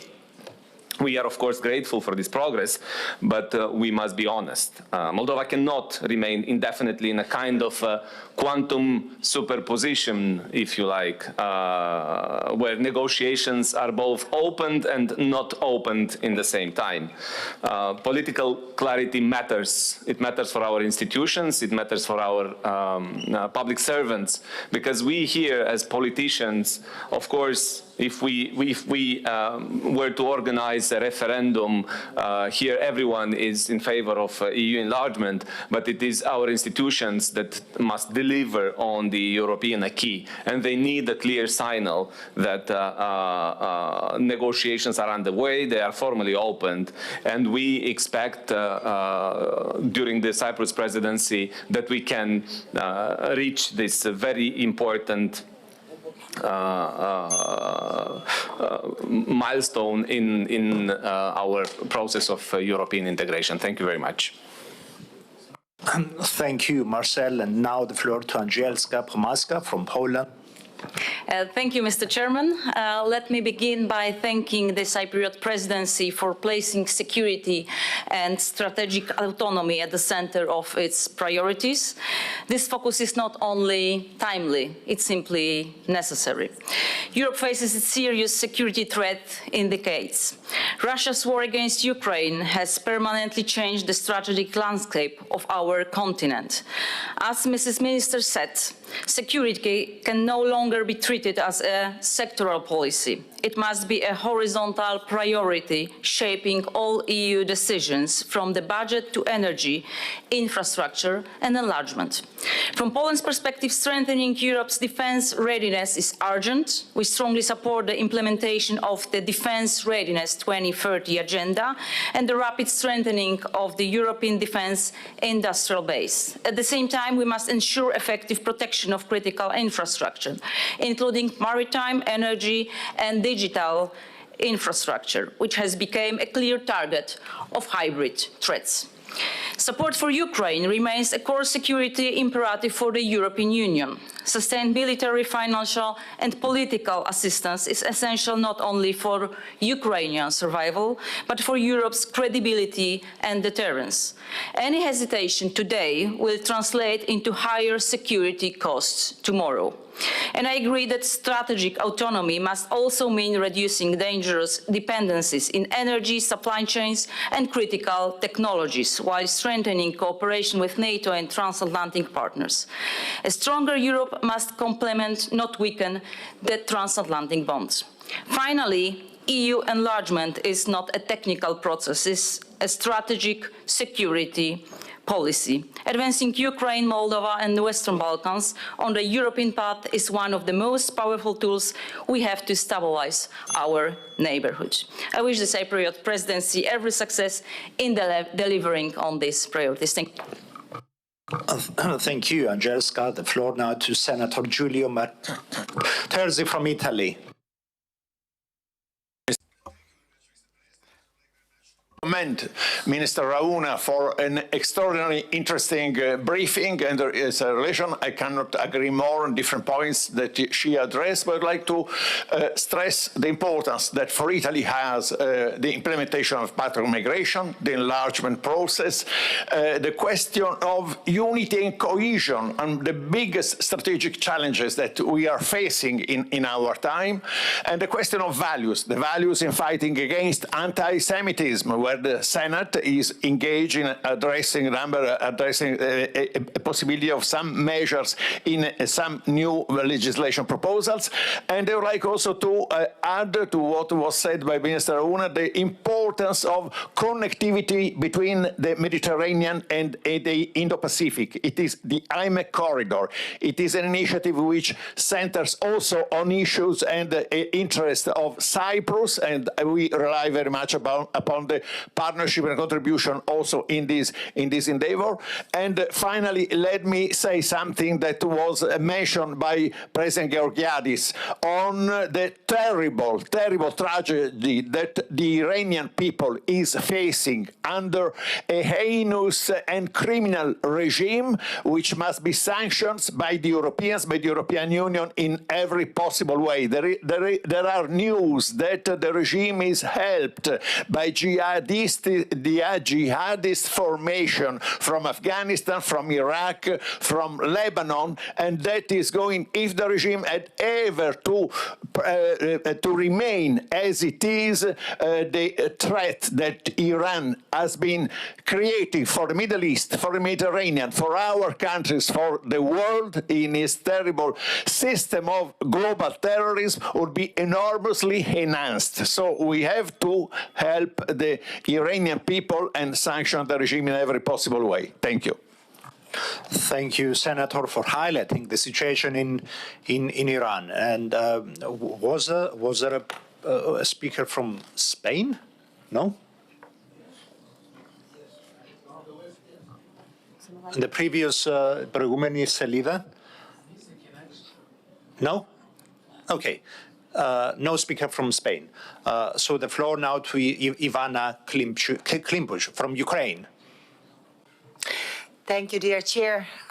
Dear colleagues, well, let me congratulate Cyprus on the presidency, and definitely you are assuming it in the time when Europe is continuously facing very serious challenges, from security threats and energy vulnerabilities to economic transformation, migration pressure, and the need to safeguard our shared democratic values, and moreover, the new geopolitical turbulences that are coming from partners that Europe is very much dependent upon. So having the clear vision of these challenges is also a possibility to create an opportunity. When we prioritize our urgent common actions to withhold those challenges, we are creating the opportunity to reaffirm that Europe is stronger when united in purpose and action. For Ukraine, this presidency has a particular significance. We are defending not only our homeland, but the European future as we hope for spirit and as we aspire to, one built on freedom, one built on the rule of law and human dignity. And so, therefore, we are still counting on increased support and a clear roadmap toward EU membership, and that will remain essential. And we are grateful for your priority in that respect as well. So let us use this presidency to strengthen our common security by immense and immediate common action. Let us make sure that we are not folding under the pressure from different centers of power and from aggression. We have to accelerate the integration processes as an answer to these geopolitical challenges, and stronger we are when we are together.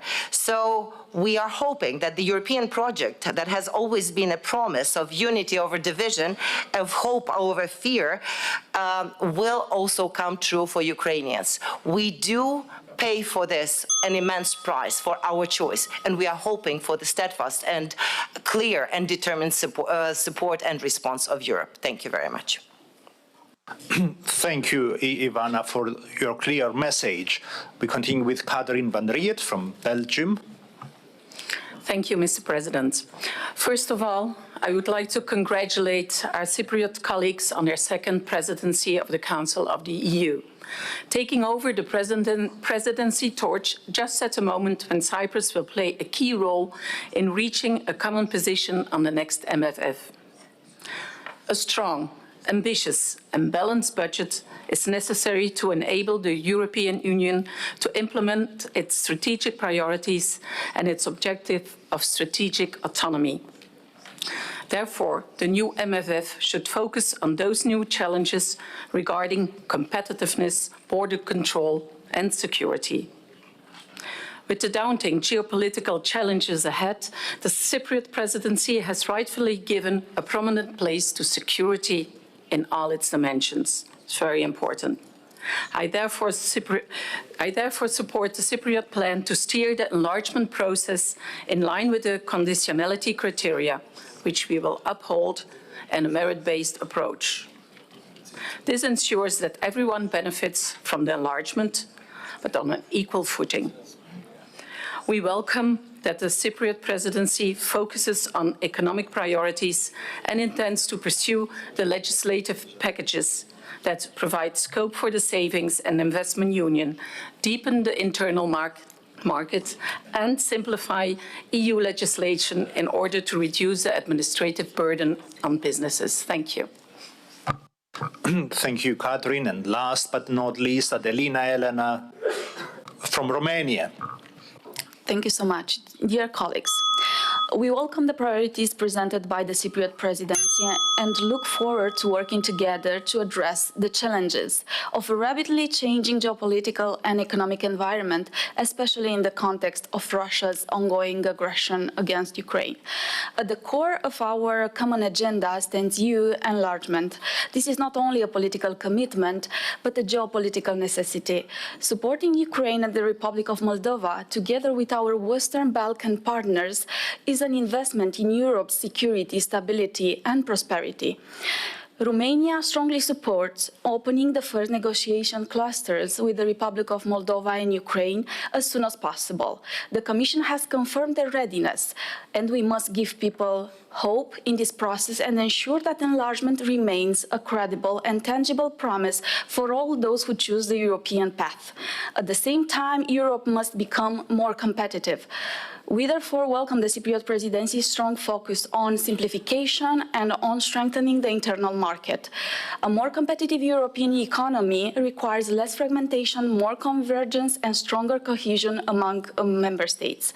This is why the negotiations on the next MFF are so important. Cohesion policy and the common agriculture policy must continue to play a central role not only in promoting growth, but also in supporting competitiveness and territorial balance across the Union. Restoring Europe's dynamism through innovation is also vital, but we are concerned that the European Competitiveness Fund risks concentrating funding in a few countries and widening internal disparities. Finally, our policies must deliver for our our citizens in energy costs, housing, healthcare and education.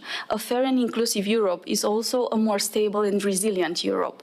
In conclusion, together, let us work towards a stronger, more secure union that meets both current challenges and future opportunities. Thank you. Thank you very much, Adelina.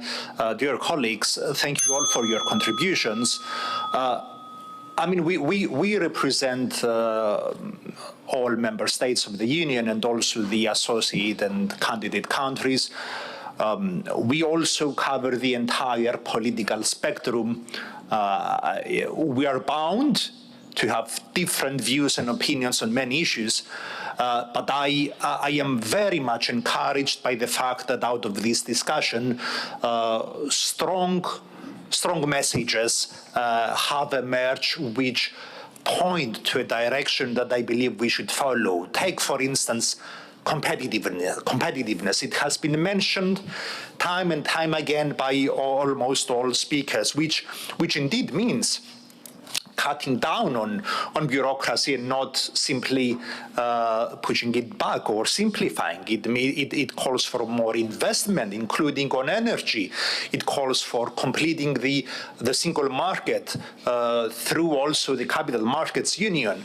We have also heard repeatedly clear and strong messages for our common security and defense, on the need to tackle migration, not least through the implementation of the new pact on migration and asylum, and of course enlargement. And I will repeat my message both to Serbia and to Moldova. Enlargement process is not easy. There can be frustrations, but commitment must be maintained. Minister, I think this was an interesting, let's say, overview of the state of our union, I would say, and I will give you the chance to, as effectively as possible, to offer some responses. Thank you all very much. To me, can you hear me? Yes. To me, it's a privilege and an advantage to be able to take the important insight of national parliaments, of the European Parliament, into the discussions that take place at the Council. I think it's very clear also from our discussion here that we all know very well what we need to do. We know very well what our priorities are. We encapsulated them in the strategic agenda of the European Union. Now is the moment that we need to start doing, that we need to start delivering, to implement and to be operational. And this is the guiding principle of the Cyprus presidency. It's to be able to bridge ambition and delivery. And in this endeavor, what Cyprus brings on the table is perhaps on what we know are our strategic priorities, broadening a little bit the perspective, opening up the lens through which we see these objectives, adding elements to the equation. For example, on the issue on competitiveness, we know very well from our geographical position that this region, the Eastern Mediterranean and the Gulf, are an indispensable part of the equation for boosting our competitiveness. We will put our diplomatic capital to the disposal of the European Union. I think the overarching challenge is how, in the midst of increasing shifting and increasing unpredictability on the world stage, and a consistent effort to erode international rules-based order, that the European Union remains a beacon of defending international rules-based order, of defending international law, the UN Charter, international law of the sea, and remaining this stable, reliable, and trusted partner. I think what distinguishes us is the fact that we are a union of values, and we are now called to breach our values and our interests. Given the existential threats that we face, and I think the Russian aggression against Ukraine, it kind of burst the illusion that we had for a long time, that stability and peace on the European democracy on the European continent can be taken for granted. That is not the case. And when we stand with Ukraine, when we stand with defending territorial integrity, sovereignty, and independence everywhere, and that also means our support towards Denmark and Greenland, towards its sovereignty and territorial integrity. And I think the Danish Prime Minister really phrased it in her statement yesterday, as it should be. Just to pick on a couple of important things that were raised. One was security. Now is the opportunity to really put a 360-degree approach on security. We must rightly so focus on our eastern borders and our eastern flank, but it would be a missed opportunity if we didn't also focus on challenges to our security on other parts of our borders. Then on enlargement. And I heard with great attention to the interventions by our Moldovan, our Ukrainian, Serbian, Albanian, Montenegrin. The path towards accession is an arduous path, and it's not always linear.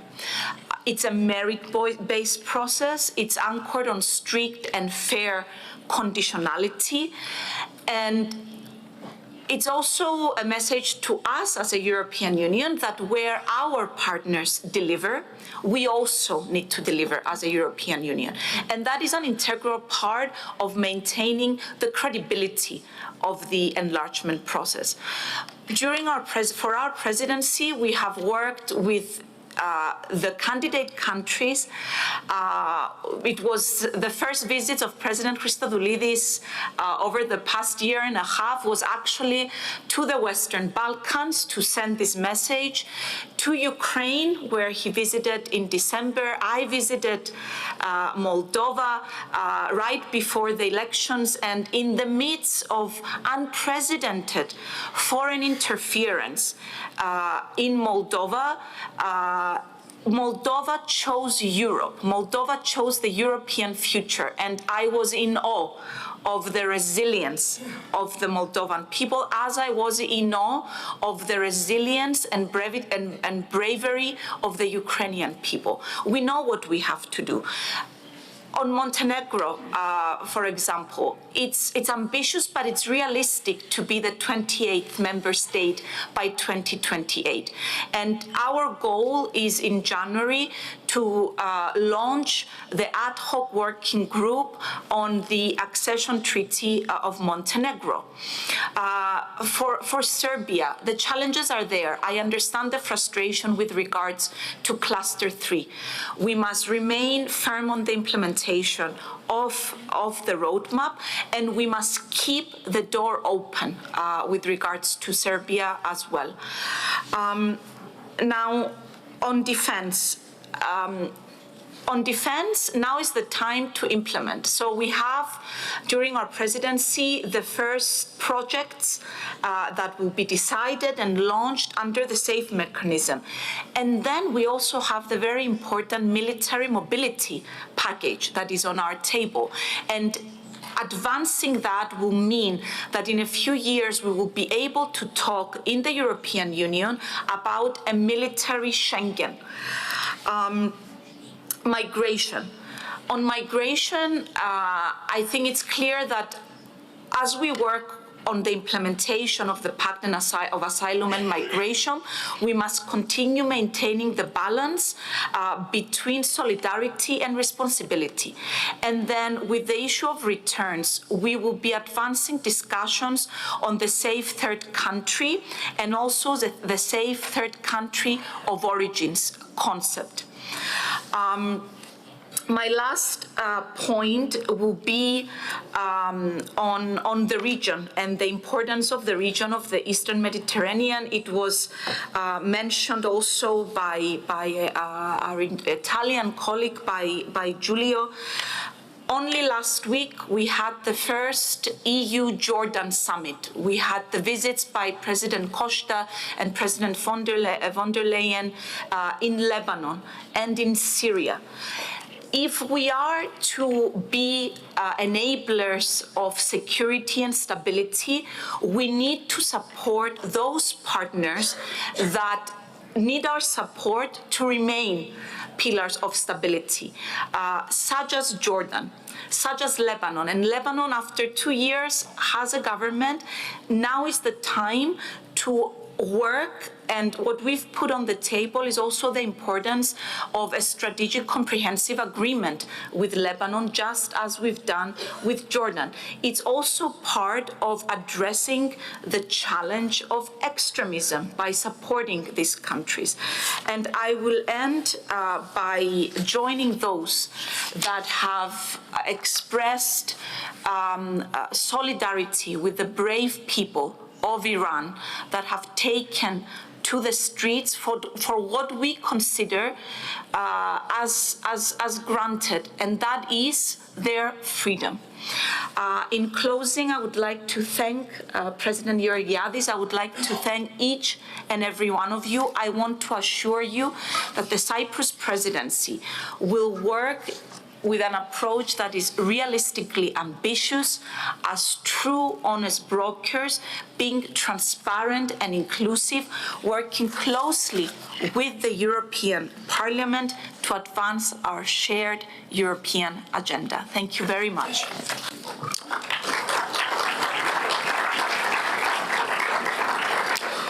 Minister, thank you once again for contributing to what was a very substantial discussion, which I believe highlights the way forward for all of us. Colleagues, we shall now take a break. Firstly, we shall take a family photo, so I will ask you to follow the staff towards the designated area for a group photo. Minister, join us, please, for the group photo. And then we shall have, well, a quick coffee break. We are running a bit late, so if I can ask you all to reconvene, 11:50. If we can be back 11:50, so it's going to be a quick coffee break, because I know that some of you have to catch flights early in the afternoon, so let's try to stick to our time as best as possible. Thank you once again.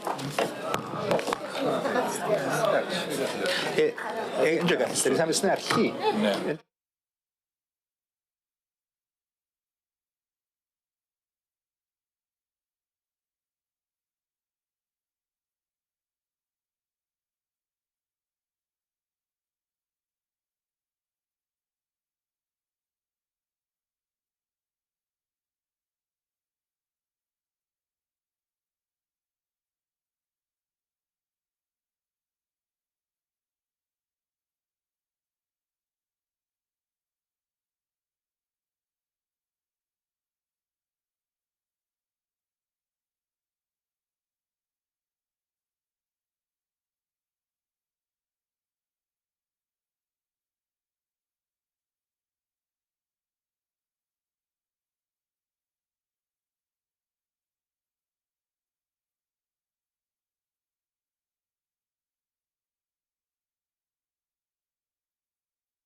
Colleagues, we can now proceed. If we can all take our seats, we can now proceed with the second thematic discussion, which, as has been mentioned, will focus on the European geopolitical challenges and the responses.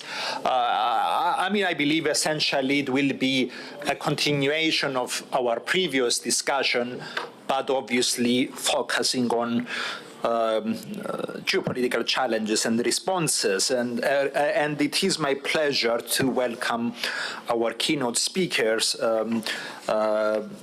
Firstly, Mr. Yannis Maniatis, Professor Maniatis, who is a Vice President of the Socialist and Democrat Group for Foreign Affairs, Defense and International Energy Security. He's also the head of the Greek delegation. As I have mentioned, he's a professor at the University of Piraeus and a visiting professor at the University of Bonn, and he has served as Minister for Environment and Energy in Greek governments. Professor Maniatis, you have the floor.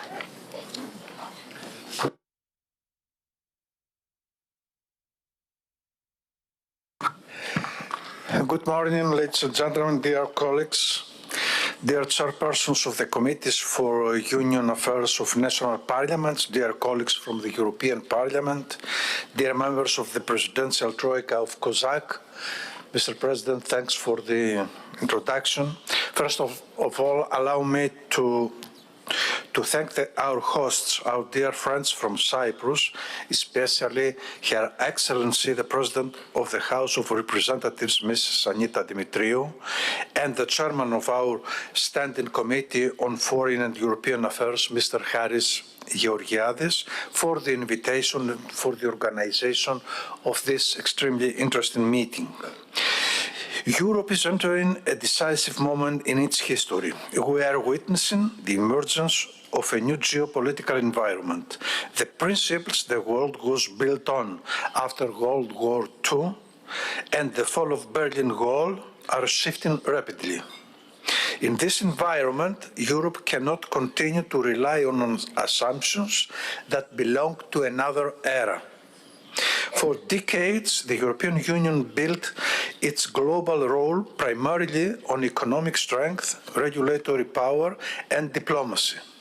This soft power approach served us well in a more cooperative world. But today, soft power alone is no longer sufficient. Peace, security, and prosperity now depend on resilience, credibility, and the capacity to act. Nowhere is this more evident than in the war in Ukraine. Russia's illegal invasion has shattered long-held assumptions about security in Europe. It has exposed critical gaps in our defense readiness and geopolitical position. While we rightly are Ukraine's largest supporter, both economically and militarily, Europe often remains marginal in decisive geopolitical negotiations. This gap between contribution and influence is unsustainable. An important step towards reducing dependencies and strengthening our geopolitical power is to strengthen the European defense industry. At a time when defense budgets are increasing massively, continuing the current pattern where 80% of defense spending goes to non-European suppliers would be strategically suicidal. The European Commission recently presented the Union's rearmament program, the well-known ReArm EU program, worth 800 billion euros. Unfortunately, its sole objective seems to be just to increase defense spending, rather than address the long-standing weaknesses of the European defense industry. This is why During the negotiations on European Defence Industry Programme, the ΑΝΤΙΠ program, for which I was the Socialist rapporteur from the Committee of Industry, Research and Energy, we set the eligibility criteria and the inclusion of a strong European preference rule as our main priority, not hesitating, stopping the negotiations when the Council was not willing to move to our direction. Because the debate about the eligibility rules is not technical, it is strategic and highly political. European preference is not a protective instrument, but common sense, based on the simple principle that European taxpayers' money should primarily serve European security, European industry, create jobs in Europe, intensify cooperation between member states, and increase our industrial and technological sovereignty. Strengthening Europe's defence industrial capacity is not only about weapon systems. It is also about military mobility, supply chains, critical raw materials, digital infrastructure, and technological sovereignty. It is about ensuring that Europe can anticipate, absorb, and respond to geopolitical shocks. Strategic autonomy is not limited only on defence issues. It is vital that Europe closes its innovation gap in critical technologies such as artificial intelligence, while keeping intact its protective for European citizens framework. Energy transition creates new geopolitical challenges related to supply chains for critical raw materials, most of which are controlled by a few countries, mainly China. The EU needs to establish new strategic partnerships to secure supply chains. It must also finally find a way to become an attractive place for industrial-scale production and processing of raw materials and innovative green products, addressing competition from third countries. At the same time, we must be clear about our red lines. Increased defence and industrial investment must not come at the expense of social cohesion. There is no strategic autonomy without social resilience, reducing poverty, and promoting social and territorial cohesion. It would be a profound mistake to strengthen Europe's military capabilities while weakening the foundations of our societies. Defence, green transition, digital transformation, and competitiveness must advance together, financed by common European investment tools and, where necessary, by common borrowing. Geopolitics is also geography. It is important for Europe to have stable and prosperous neighbours taking up the role of our reliable partners. It's even more important for our partners from East Europe, North Africa, and Middle East, which require vast investments and reforms to deliver sustainable local economic growth. EU member states that are strongly involved in the Mediterranean region, like my own country, Greece, should actively work for this perspective. They should facilitate the process and be front-runners of a mutually beneficial cooperation.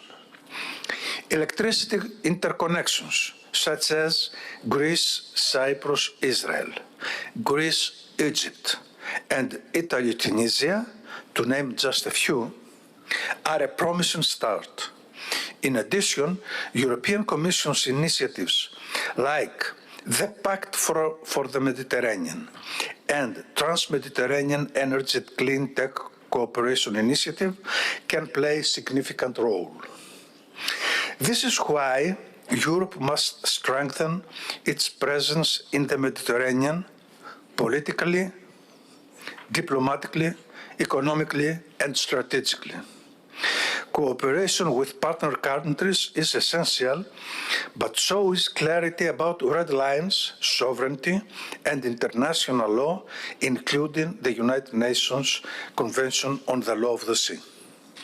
I could not conclude this introduction without touching the elephant in the room, the transatlantic relations. The publication of the new United States National Security Strategy has confirmed what many in Europe already sensed. Our interests are more and more divergent. For the Trump administration, foreign policy serves economic interests. Tariffs and trade agreements are useful bargaining tools and ways to exert pressure on third countries to change their policies. Some months ago, nobody would have believed the US rhetoric on Greenland. The joint European statement a few days ago was a reminder that sovereignty, territorial integrity, and respect of the international law apply everywhere. Europe cannot afford selective attention, and it is important to repeat it from Nicosia, the last divided capital in Europe, with 37% of its territory illegally occupied for more than 51 years now. As I conclude, so we can start our discussion, our main challenge as Europe should be to move from reactive crisis management to proactive strategy, from fragmented national approaches to genuine European coordination. Above all, we must understand that strategic autonomy is not an end in itself. It is a means to protect peace, democracy, social justice, and Europe's ability to shape its own future. Thank you very much for your attention.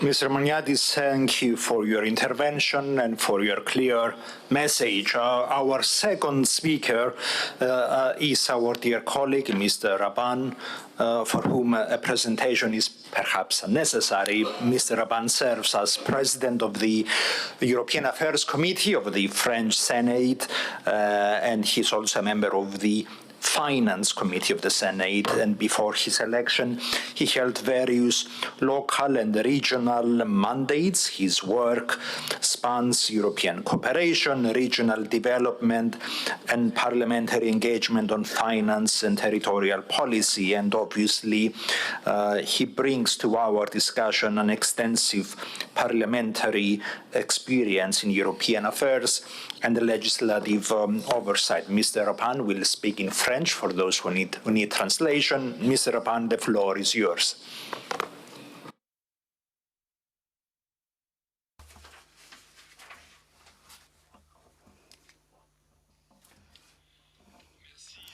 Thank you, Mr. President, dear Haris Georgiadis, member of the European Parliament, dear Yannis Maniadis, my dear colleagues. First of all, I would like to thank all the authorities and the services of the Cypriot Parliament for the excellent organization of this meeting. I would also like to extend my special thanks to the Speaker of the House of Representatives of the Republic of Cyprus, who was here with us a while ago, Anita Dimitriou, for giving me the opportunity to address you as a keynote speaker on this crucial topic of European geopolitical challenges and our means of action. I came in November to 2024, and I have an excellent memory of our challenges between the members of the Commission. So the summary note prepared by the Kozak presidency sets out a number of avenues for discussion, including, of course, specific developments on issues relating to the Mediterranean. This is a point to which I'm naturally very sensitive as a Frenchman. A few months after the European Commission presented its Pact for the Mediterranean, which will have to be implemented quickly, with the full involvement of national parliaments. So I can testify here to the willingness of all the parliamentary delegations of the member states bordering the Mediterranean to monitor the implementation of this pact with the utmost vigilance. And I do know that the Cypriot presidency will be particularly attentive to this, and the draft program for the COSAC plenary session that we have just received bears witness to this. While the President of the European Council, Mr. Antonio Costa, and the President of the European Commission, Ursula von der Leyen, have just visited Syria and Lebanon, and I would also like to commend the special role played by the Republic of Cyprus in this part of the Mediterranean and the Middle East, particularly at the height of the conflict in Gaza. Beyond the institutions of the European Union, this leads me to emphasize the crucial importance of member states in the context of geopolitical affairs. And I would like to explain this in light of my perception of current geopolitics and several texts currently under discussion at the European Union level and the meeting I attended this week with the President of the French Republic following the meeting of the Coalition of the Willing. I believe that rather, I would like to explain this in light of my perception of current geopolitics. Several texts are currently under discussion at the European Union level, and the meeting I attended this week with the President of the French Republic following, as we said, the coalition of the willing. So I believe we all share the same perception of the context, which is the unprecedented weakening of multilateralism, increased fragmentation of the world, and the return of imperial approaches, whether Russian, Chinese, or American. So it is also a context in which European values are under attack as never before, and in which the European Union is an entity is being attacked, including by an ally, and not just any ally, the United States, and a context in which the fight against climate change is taking a back seat, and in which international cooperation mechanisms in this area are being weakened or called into the question. So the context of international tensions in which the sovereignty and territorial integrity of states no longer appear to be intangible elements. So saying this here in Cyprus takes on a particular symbolic dimension. This is evident not only in Russia's aggression in Ukraine, but also in the increasingly worrying rhetoric from the United States regarding Greenland. And of course, we have this discussion which multiplies on behalf of the USA with regard to Greenland, and I would like to welcome the Europeans, and in this regard I would like to welcome the joint statement by 7 European heads of state and government expressing their support for Greenland and highlighting the challenges for Europe. And allow me also to add that security in the Mediterranean is also a considerable challenge for Europe. So faced with this situation, Europe, and first and foremost the European Union, must shake off the naivety that has characterized it in recent years and strengthen itself in order to assert its autonomy, the theme of the Cypriot presidency, or its independence, as mentioned in the European Commission's work program for 2026, but also remain united, knowing how to exercise the necessary institutional flexibility.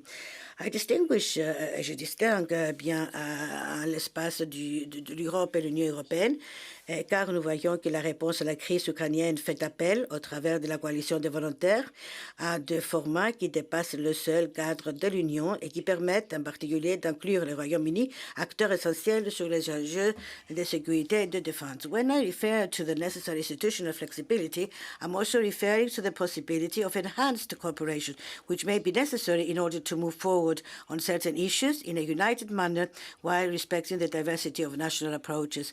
So this is what was done, for example, with the proposed for a Council decision adopted last Friday in Coreper, following the European Council meeting on December 18th to establish enhanced cooperation in order to set up a loan for Ukraine. The Cypriot Presidency of the Council has chosen as its motto an autonomous union open to the world, and that is indeed the challenge we face, upholding our values in a world that is moving away from them. The European Union must therefore fully embrace a logic of power, taking into account its strengths, starting with the internal market, a logic of peaceful power, not imperial power, but the logic of power nonetheless, which implies reconsidering a number of parameters of our action.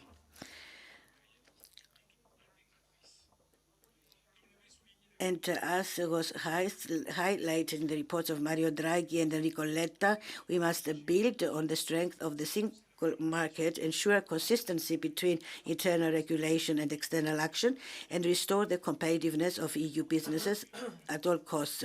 Consistency between our internal and external politics is essential, and we are still a long way from achieving this. Proof of this can be found in the complicated debates on Mercosur, on the end of the sale of new combustion engine vehicles, or on the terms of the carbon border adjustment mechanism for certain sectors, such as fertilizers.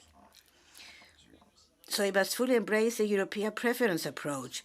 This does not mean being afraid of competition, but it does mean that we must adapt our competition rules and use our trade defense tools to defend our interests and support our companies against the players who do not apply the same rules. We must also vigorously defend our regulatory framework for digital technology. Our digital framework is one of our strengths, and we must not give in to pressure.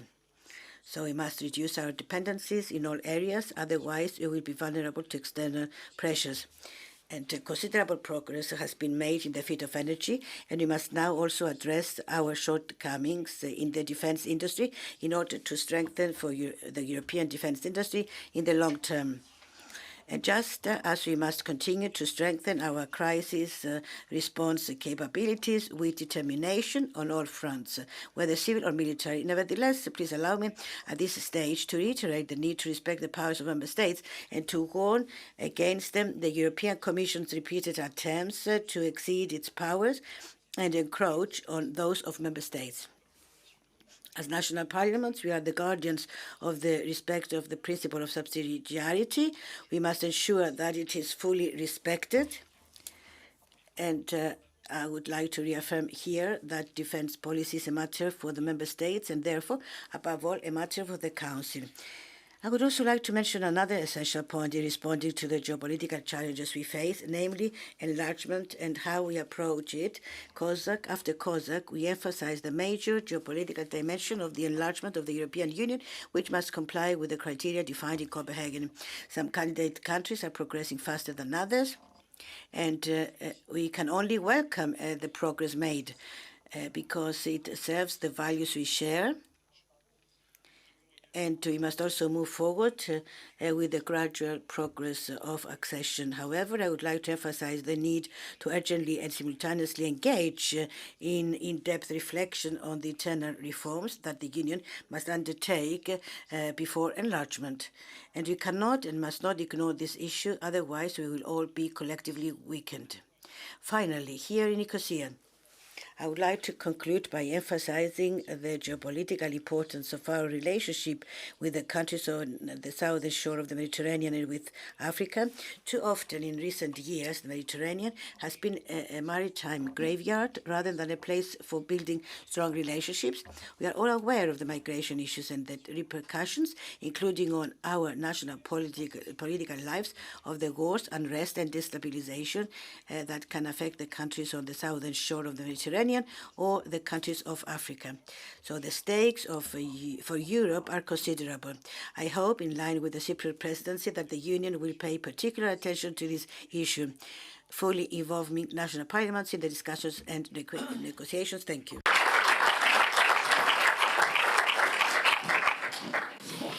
Thank you, Mr. Rapan, for your intervention, and actually thank you both for sticking to the time. I will ask the same from those who will make interventions, because the list is even larger than the previous session. So please, let's stick to the 2-minute rule. Opening the discussion now, first with Henrik Moller. Thank you. A little bit about Greenland. First of all, thank you to all of you from COSAC, but also thank you to the European Union for their joint statement. I don't know where we would have been without the European Union in the current situation. It's vital for us. what's happening.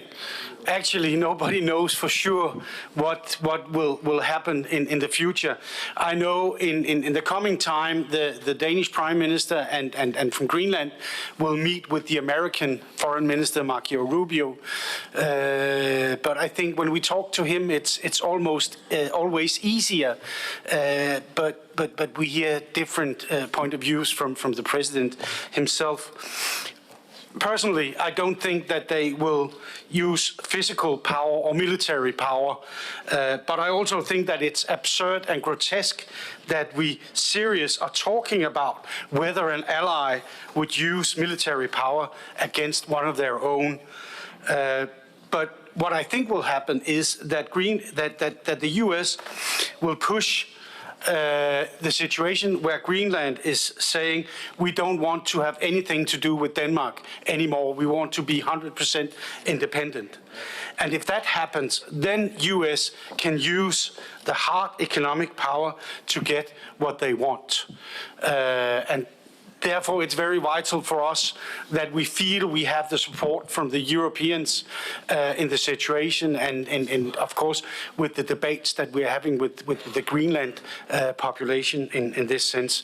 And I also think that this shows that the European Union is more than just trade and economic. It's also about values. It's about standing together when it's important. So thank you, everybody, very much from here.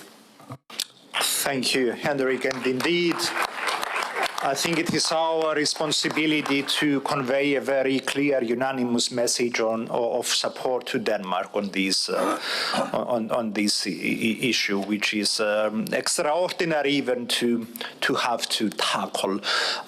Barry Ward is. Thanks very much, Chair. Can I first of all express Ireland's solidarity with Denmark as well? And it is true in respect of what both speakers have said that we live in extraordinary times and not in a good way. It is difficult to, even a few years ago, if we had said that we would be in this position as European countries speaking about our global allies, nobody would have believed us. And things have changed so much in a negative way. If I may hit on one particular point, it's in relation to enlargement, because I do strongly believe that a larger union is a stronger union, and the more people we can get into our club bolsters our own defensive capacity and our own security capacity. And it's an area that Ireland was in the presidency when there was a large accession of 10 nations in 2004. Since then, we've only had really Croatia in 2013, and there are many countries in this room who are waiting for accession.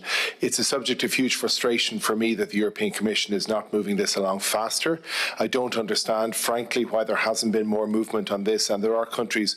Obviously, all countries are at different levels of accession, but there are countries who are ready in no uncertain terms, and we have met with them in Dublin. The countries have visited us to express their frustration as well. The real danger is that if we don't move the enlargement agenda along, we are giving weapons to the anti-European groups within those countries to attack Europe and to tell people who are pro-Europe in those accession countries that Europe doesn't really care. So I think one of the things we can do from a very practical standpoint, and it's within our power from an enlargement perspective, is actually to move the agenda along and make sure that we do actually build on the European Union and make it larger than it is. Thank you. Thank you. Next, Adelina Elena Dobra from Romania. Thank you so much. Dear colleagues, the European Union is navigating an international environment marked by growing unpredictability.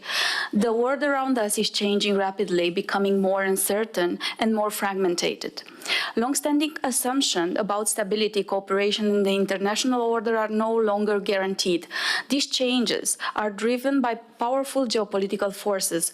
China has become increasingly assertive in pursuing economic expansion and in reshaping international institutions to reflect its own vision. Russia has openly rejected international law and is attempting to impose a sphere of influence through war, hybrid attacks, and intimidation, with Ukraine being the clearest example. We are also facing major economic and social shifts. Emerging economies are demanding a stronger voice. Climate change, migration, and technological revolutions from artificial intelligence to biotechnology are reshaping societies and creating new challenges. In this context, the international order is under severe strain, and as one of its main defenders, the European Union must adapt. The EU is not powerless. We have political weight, economic strength, technological capacity, and growing defense capabilities. We must continue strengthening our defense capabilities, ensuring they are fully complementary to NATO. We also have a clear strategic compass, the Strategic Agenda 2024-2029, which commits us to a Europe that is free and democratic, strong and secure, and prosperous and competitive. But none of this works without unity. Political unity is our most powerful asset. We must ensure faster and more effective decision-making, strengthen our internal resilience, protect the integrity of the single market, and reduce critical dependencies on non-like-minded actors. The strength of the Union's security, we must move from external dependency to strengthen European capabilities, build robust industrial value chains, reduce fragmentation, and act together to enhance the continent's competitiveness.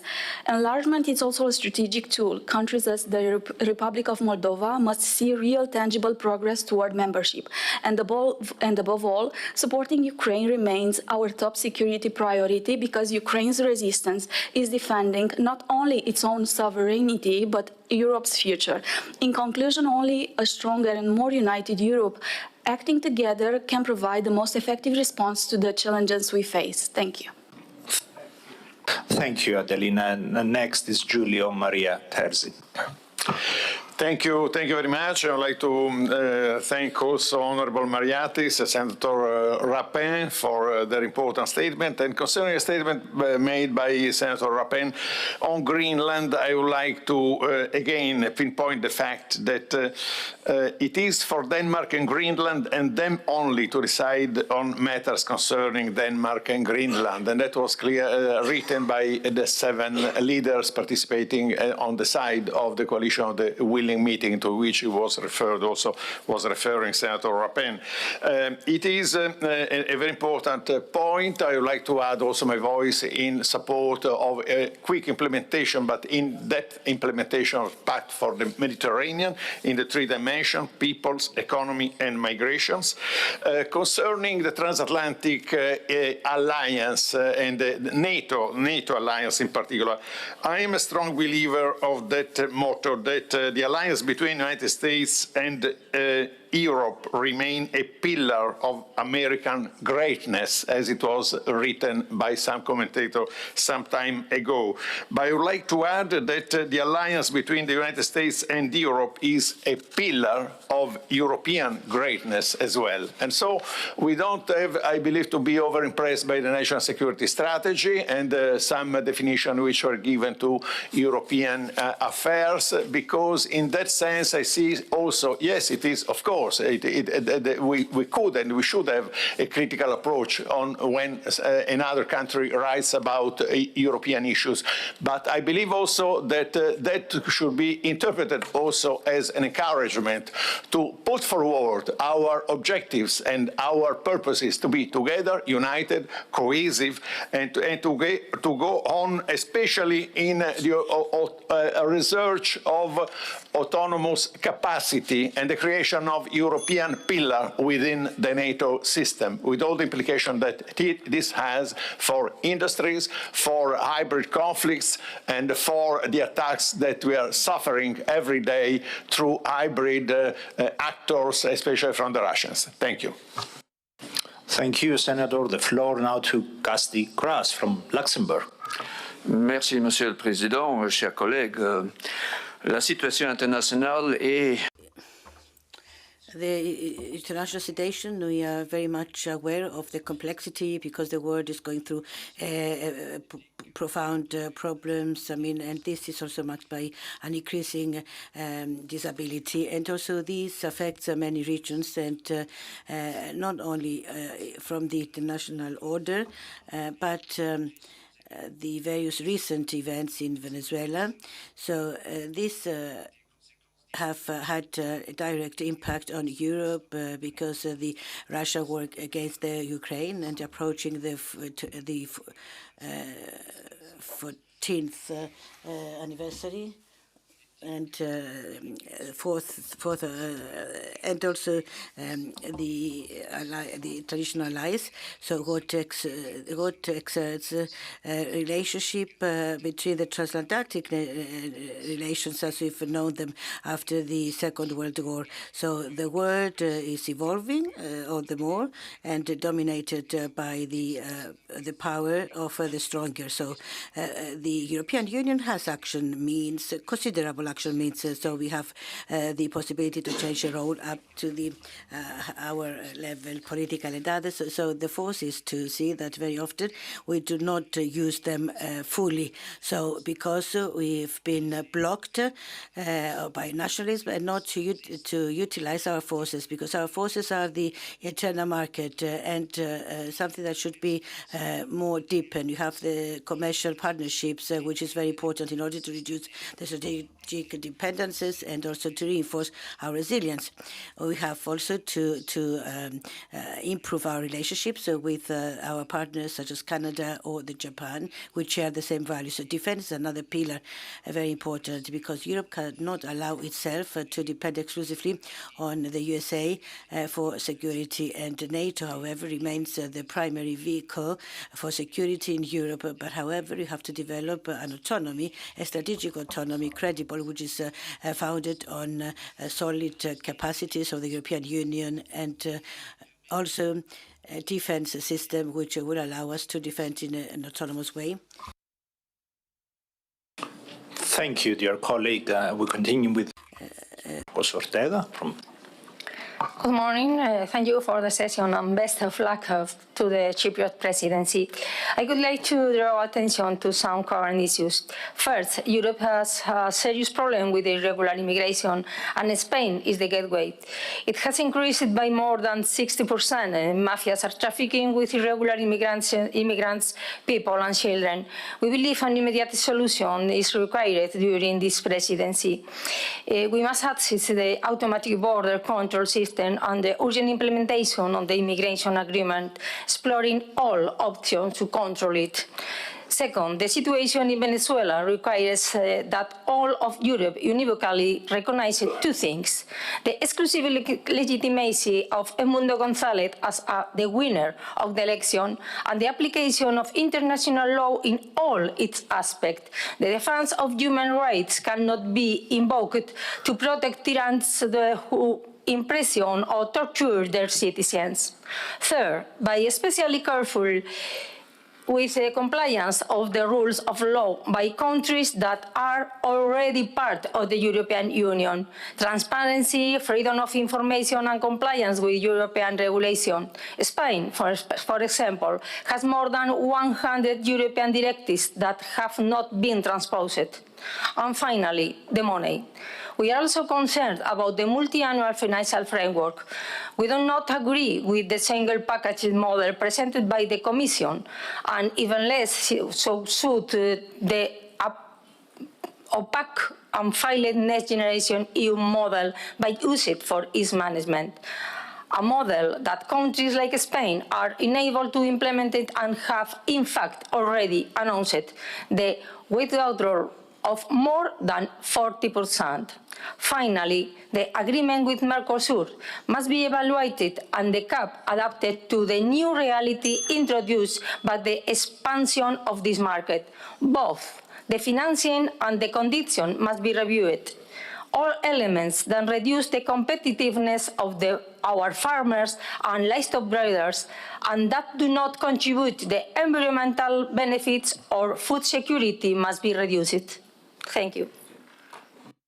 Thank you, dear colleague, for your contributions. The floor now to Ruslanas Baranovas from Lithuania. Dear friends, I'm very happy to see I'm here. I'm very happy to see that Cyprus priorities have many answers to the question of our discussion, and even more happy to say that our country supports almost everything which is in Cyprus priorities. And we also commend the social priority, as we're also discussing it to put forward when we will have a presidency in 2027. But let's also be frank and strategically optimistic about where we are. With all the things happening in the world, Europe truly matters only in Ukraine and in our closest neighborhood. For example, we are the biggest aid donor in Gaza, but at the same time, we are a non-entity in the events there. And I really doubt if there will be a discussion about the future of Iran. I really doubt if somebody will ask us our opinion on this issue either. So this is a harsh reality, and it will take time to change it. And while we are changing it, according to Cyprus priorities, we must prioritize. Therefore, what should our first priority should be? Of course, we should do everything for Ukraine. And we all know what to do, so I will not go again repeating these points. Another thing, enlargement is our biggest geopolitical tool. Therefore, it's absolutely vital that in our next multi-annual budget, there's a clear line and money for enlargement and integration. Otherwise, it's just an empty talk. We also should move towards QMV voting on most steps of enlargement, so we are not in the situation we are now, when some countries can hold hostage other countries for reasons they only themselves know. So we should support Ukraine, Moldova, Armenia, countries in Western Balkans who cannot be held hostage, and this process should really become a merit-based process, not as it is right now. Colleagues, the world is bleak, but therefore we should remain optimists. Thank you. Thank you. We continue with Pierre Alexandre Anglade. Merci, Monsieur le Président. Je voudrais... Thank you, President. And I would like, first of all, to welcome the Iranian people who are now, they are doing, this asking the freedom, and they decided, to respond to this, and thousands or rather tens of civilians who are wounded or dead by this regime, and we, the Europeans, believe that it could not stay. We should express, let's say, our support to these people, and I believe that the European Parliament has asked many times for this, on the list of terrorists, this regime, in order to increase the pressure against this regime. So this the power relations create more and more problems, because we, the Europeans, we are experiencing this in an extremely clear way and brutal way, because the war continues by Russia to Ukraine. This, of course, is the first priority for us, the Europeans, because this is taking place in Ukraine. And, of course, this has to do with our freedom, with our liberty, and you have to do more, because the coalition of the willing has to do more. And China continues its financial struggle, and the USA. And maybe it is the most important change for us, the Europeans, is that it exerts pressure against the European Union and against our independence. So what is happening today in Denmark and Greenland cannot be accepted, and it is unacceptable. And we cannot, even his words, the words that he's using, Trump, should not be allowed. So therefore, you have to be organized in order for Greenland and the sovereignty of Denmark be respected. And we have the tools to do that via the NATO, or via access to single market or cohesion. So Trump will take steps backwards only if we show that our action, will take place, and it would be the contrary if we don't resist. Yes, thank you very much. And now we continue with Bojan Kekec from Slovenia. Thank you for the floor, Mr. Chair. Dear colleagues, today's world is witnessing increasing instability. the number of regional conflicts and armed conflicts is increasing. In Europe, a high-intensity war is taking place on the doorstep of the European Union, in which the aggressor Russia is supported by Iran, North Korea and China. In times of crisis and war, all non-democratic countries support each other, which poses a threat to global stability. This growing multipolarity means a weakening of multilateralism, as it indicates the increasing difficulty of consensus building in international organizations. This is a great issue for the EU and its member states. More strategic geopolitical thinking must be the basis for all EU policies. Greater EU autonomy in the field of security and defense is becoming one of the most important challenges and strategic objective of the EU, crucial for the defense of European democracy and freedom. This is being forced by the escalation of global geopolitical competition, security challenges in our neighborhood, such as the Russian military aggression against Ukraine, and the changing role of the USA in ensuring security in Europe. In times of geopolitical tensions and rising economic protectionism, we need a strong EU and strong NATO. In order for the EU to strengthen its role externally, it must also strengthen its resilience, autonomy, cohesion, and strength internally, both in the economic and security and defense fields. The enlargement of the Union remains a geostrategic necessity. Only in this way will the EU be able to improve its position in the today global world. Thank you very much. Thank you, Bojan. And now the floor to Peter Tali from Estonia. Thank you, distinguished chair and colleagues.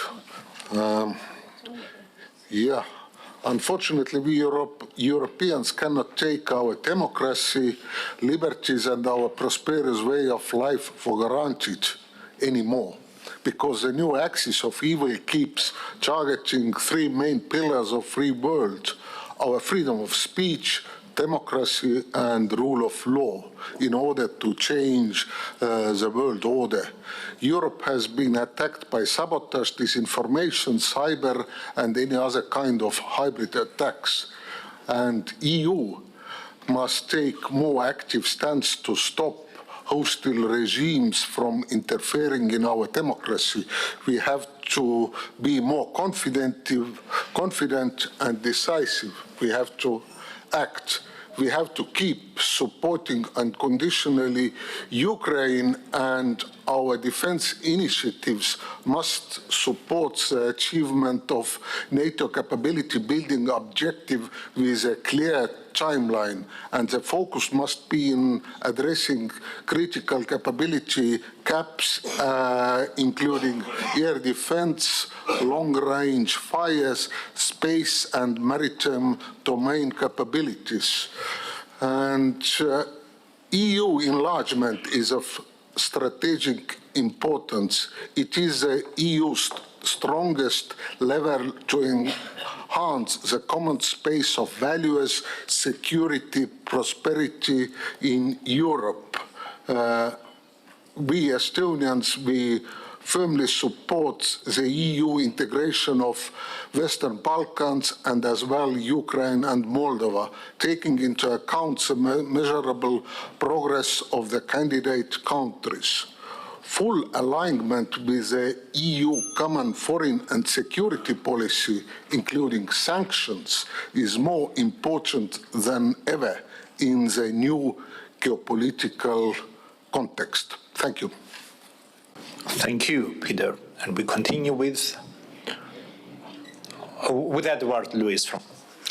Thank you, Mr. Chair. We are all agreeing that the main challenges are competitiveness, a changing security global architecture, migration, climate change, the next multi-annual financial framework. However, I believe that the major stumbling block for the Union and for us is that we often react to these global challenges by being too slow in a fragmented way, and often then not with a single voice. Given the current volatile scenario we are living in and the attempt to erode multilateralism, acting as a unit is not just a token, but it is a must. Sometimes we often say, and some argue, that the EU, when dealing with these challenges, does not have the necessary tools, the necessary institutional structures, or decision-making process. However, there are recent instances, such as our reaction to the COVID pandemic and our strong reaction in favor of Ukraine and against Russian aggression, where we have shown to the world that we can act with a single voice and in a strong manner.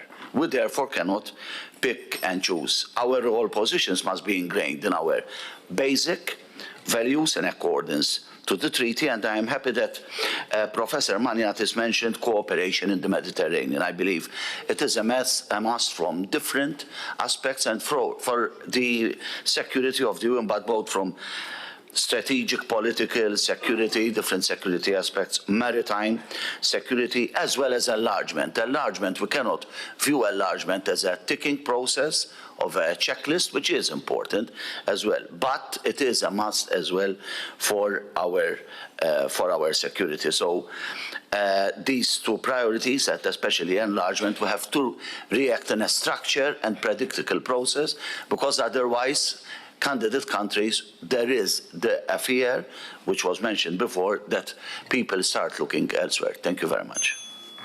Thank you. And we continue with Alessandro Gigliovigna from Italy. Thank you, Mr.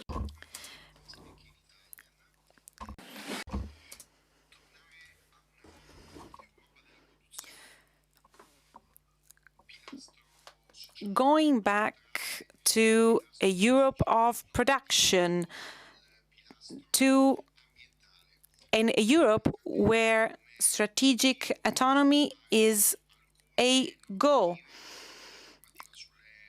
We need to stop some regulations, but stopping certain regulations is not sustainable because we are too dependent upon China. As for production, we need to pay attention to the common agricultural policy put forward by Brussels. Yes, we do need to give attention to the new IMEC corridor, which plays a vital role.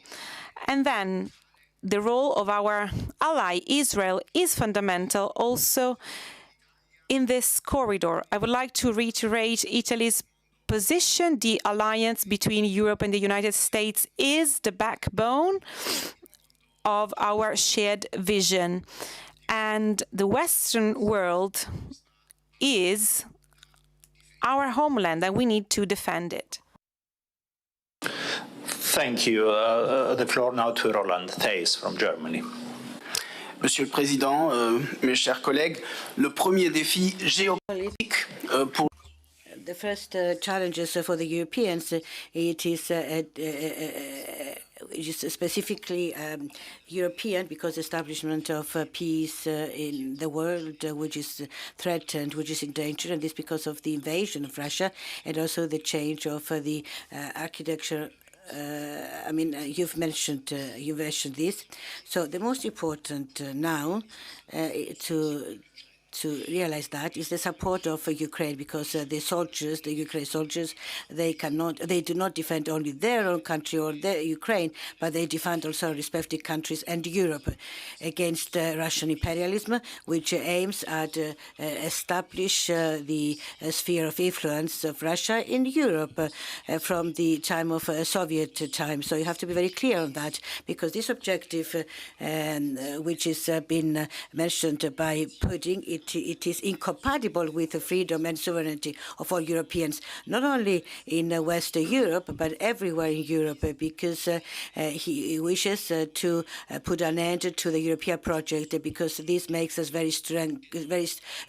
So, to the interest of all Europeans, we should not leave our support from the Ukraine. In order to protect peace, we have to protect our abilities, military abilities, but we have to do it together, because the European Union has used this rearm Europe, and he's very correctly, and you have to take this word because use it's more than rearm Germany plus France plus Italy, etc. So you have realized the idea, because the objective is not to increase our military capacities, but to promote the cooperation of our armies and to reinforce this industry of European defense of industry, because the objective is not to purchase arms from the USA. The objective is to develop a new strategic structure, common, joint, and the objective is to promote a real strategic sovereignty in order to remain free and independent.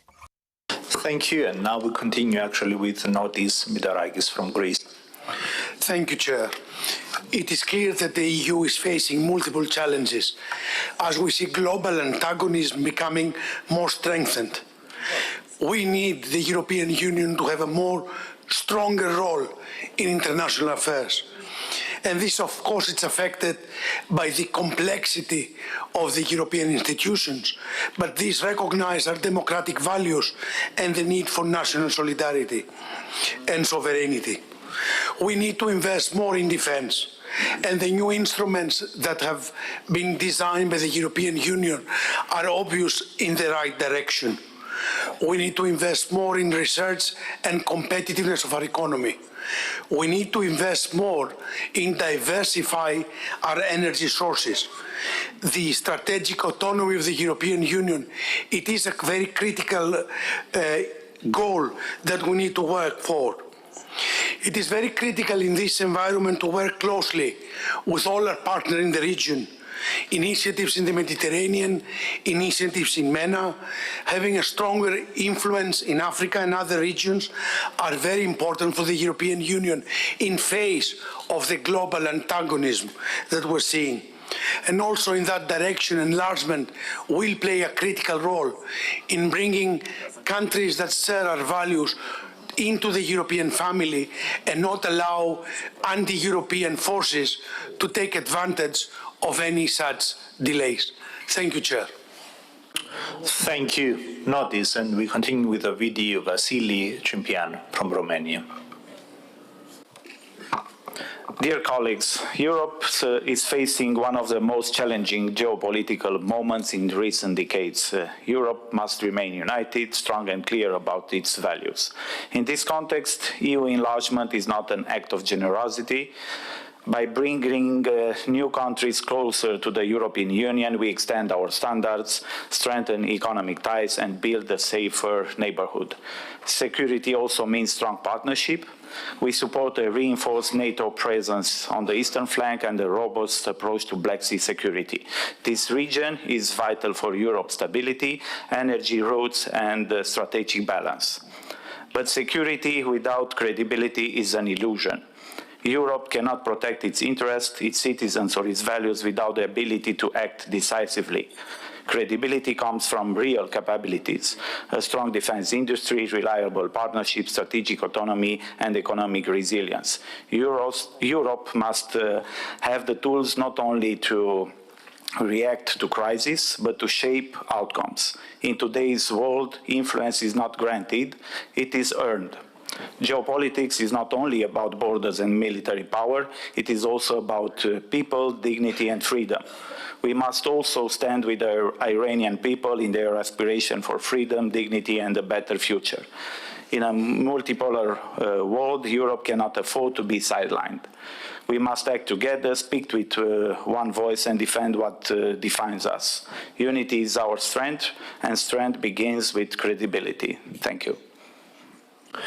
Thank you. The floor now to Sara Sofia Siren from Thank you, Honourable Chair.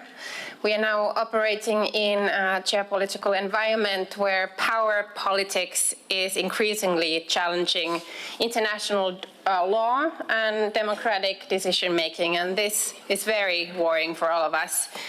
Ukraine, of course, is a clear example of what is at stake. Beyond our support regarding Ukraine, a key question is how Ukraine's borders will be secured once the fighting will stop. Without credible guarantees, there will not be a lasting peace, and Europe's security would remain fragile. Iran reveals serious human rights violations that require a clear European response. We must support Iranian people in their fight for freedom and their rights. Venezuela highlights the need for democratic solutions. Respect for elections and the rule of law, the rights of the people, must guide EU engagement. Greenland reminds us that strategic interests must never override the right of people to decide their own future. Denmark has our support. Dear colleagues, if the European Union does not act with unity and resolve, others will shape the rules. We can already see this happening, unfortunately. As parliamentarians, we bear responsibility for Europe's credibility. Our values matter only if we are willing and able to defend them, and they really need to be defended right now. Thank you. Thank you, Sarah Sofia, and we continue with Angielska Pomaska from Poland. Thank you, Mr. Chairman, dear colleagues. Sometimes we feel that our debates have become repetitive. We remind ourselves how vital support for Ukraine is. We underline the importance of enlargement for Europe's security, and we agree that the European Union must be resilient and strategically autonomous. But repetition is not a weakness. It reflects responsibility. Our task is not only to analyze policies, but also to constantly reaffirm the European values that guide our decisions. So what we need is, first, predictability. The citizens who elected us expect calm, responsibility and stability. In times of uncertainty, Europe must remain a reliable and predictable actor, both internally and externally. We should not look for controversies like others do. Second, responsiveness to current events. EU policies cannot be detached from geopolitical reality. This is why we support Ukraine and why we have created new programs related to security and defense. Europe has shown that it can adapt when it must. And third, solidarity. The worst thing that could happen to Europe is to allow itself to be divided. Unity is our greatest strength and our most effective defense. This is why the issue of Greenland is so fundamental. It reminds us that Europe's security and interests extend far beyond our immediate borders, and that fragmentation only weakens us. As Matilda Ernkrans said, Europe is a great power when it acts together. If we remain united, responsible, and faithful to our values, Europe will not only endure today's challenges, it will shape its future. Thank you. Thank you, Agnieszka. And next is Himanshu Gulati from Norway. Thank you so much, and we would like to pass our best wishes to the Cyprus presidency for your important work. And on behalf of Norway, as part of the European community, we're also grateful to be invited as observers. The topic of this session is European geopolitical challenges. Unfortunately, European geopolitical challenges cannot be reduced just to what happens within the European borders, as has been pointed out so many times today, with the important developments events in Iran and the fight of the Iranian people for freedom being such an example, and also other things in the Middle East. But as if we didn't have enough challenges already, it seems like new ones are being added almost weekly as we go. I will focus on the challenges within the European borders, though. I hope that this half year with the Cyprus presidency may also be a chance for perhaps some sort of peace deal in Ukraine. Time will show.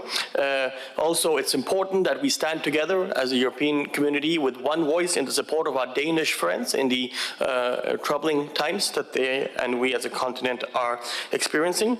And I would like to point out three other issues that are very much relevant to what happens within Europe.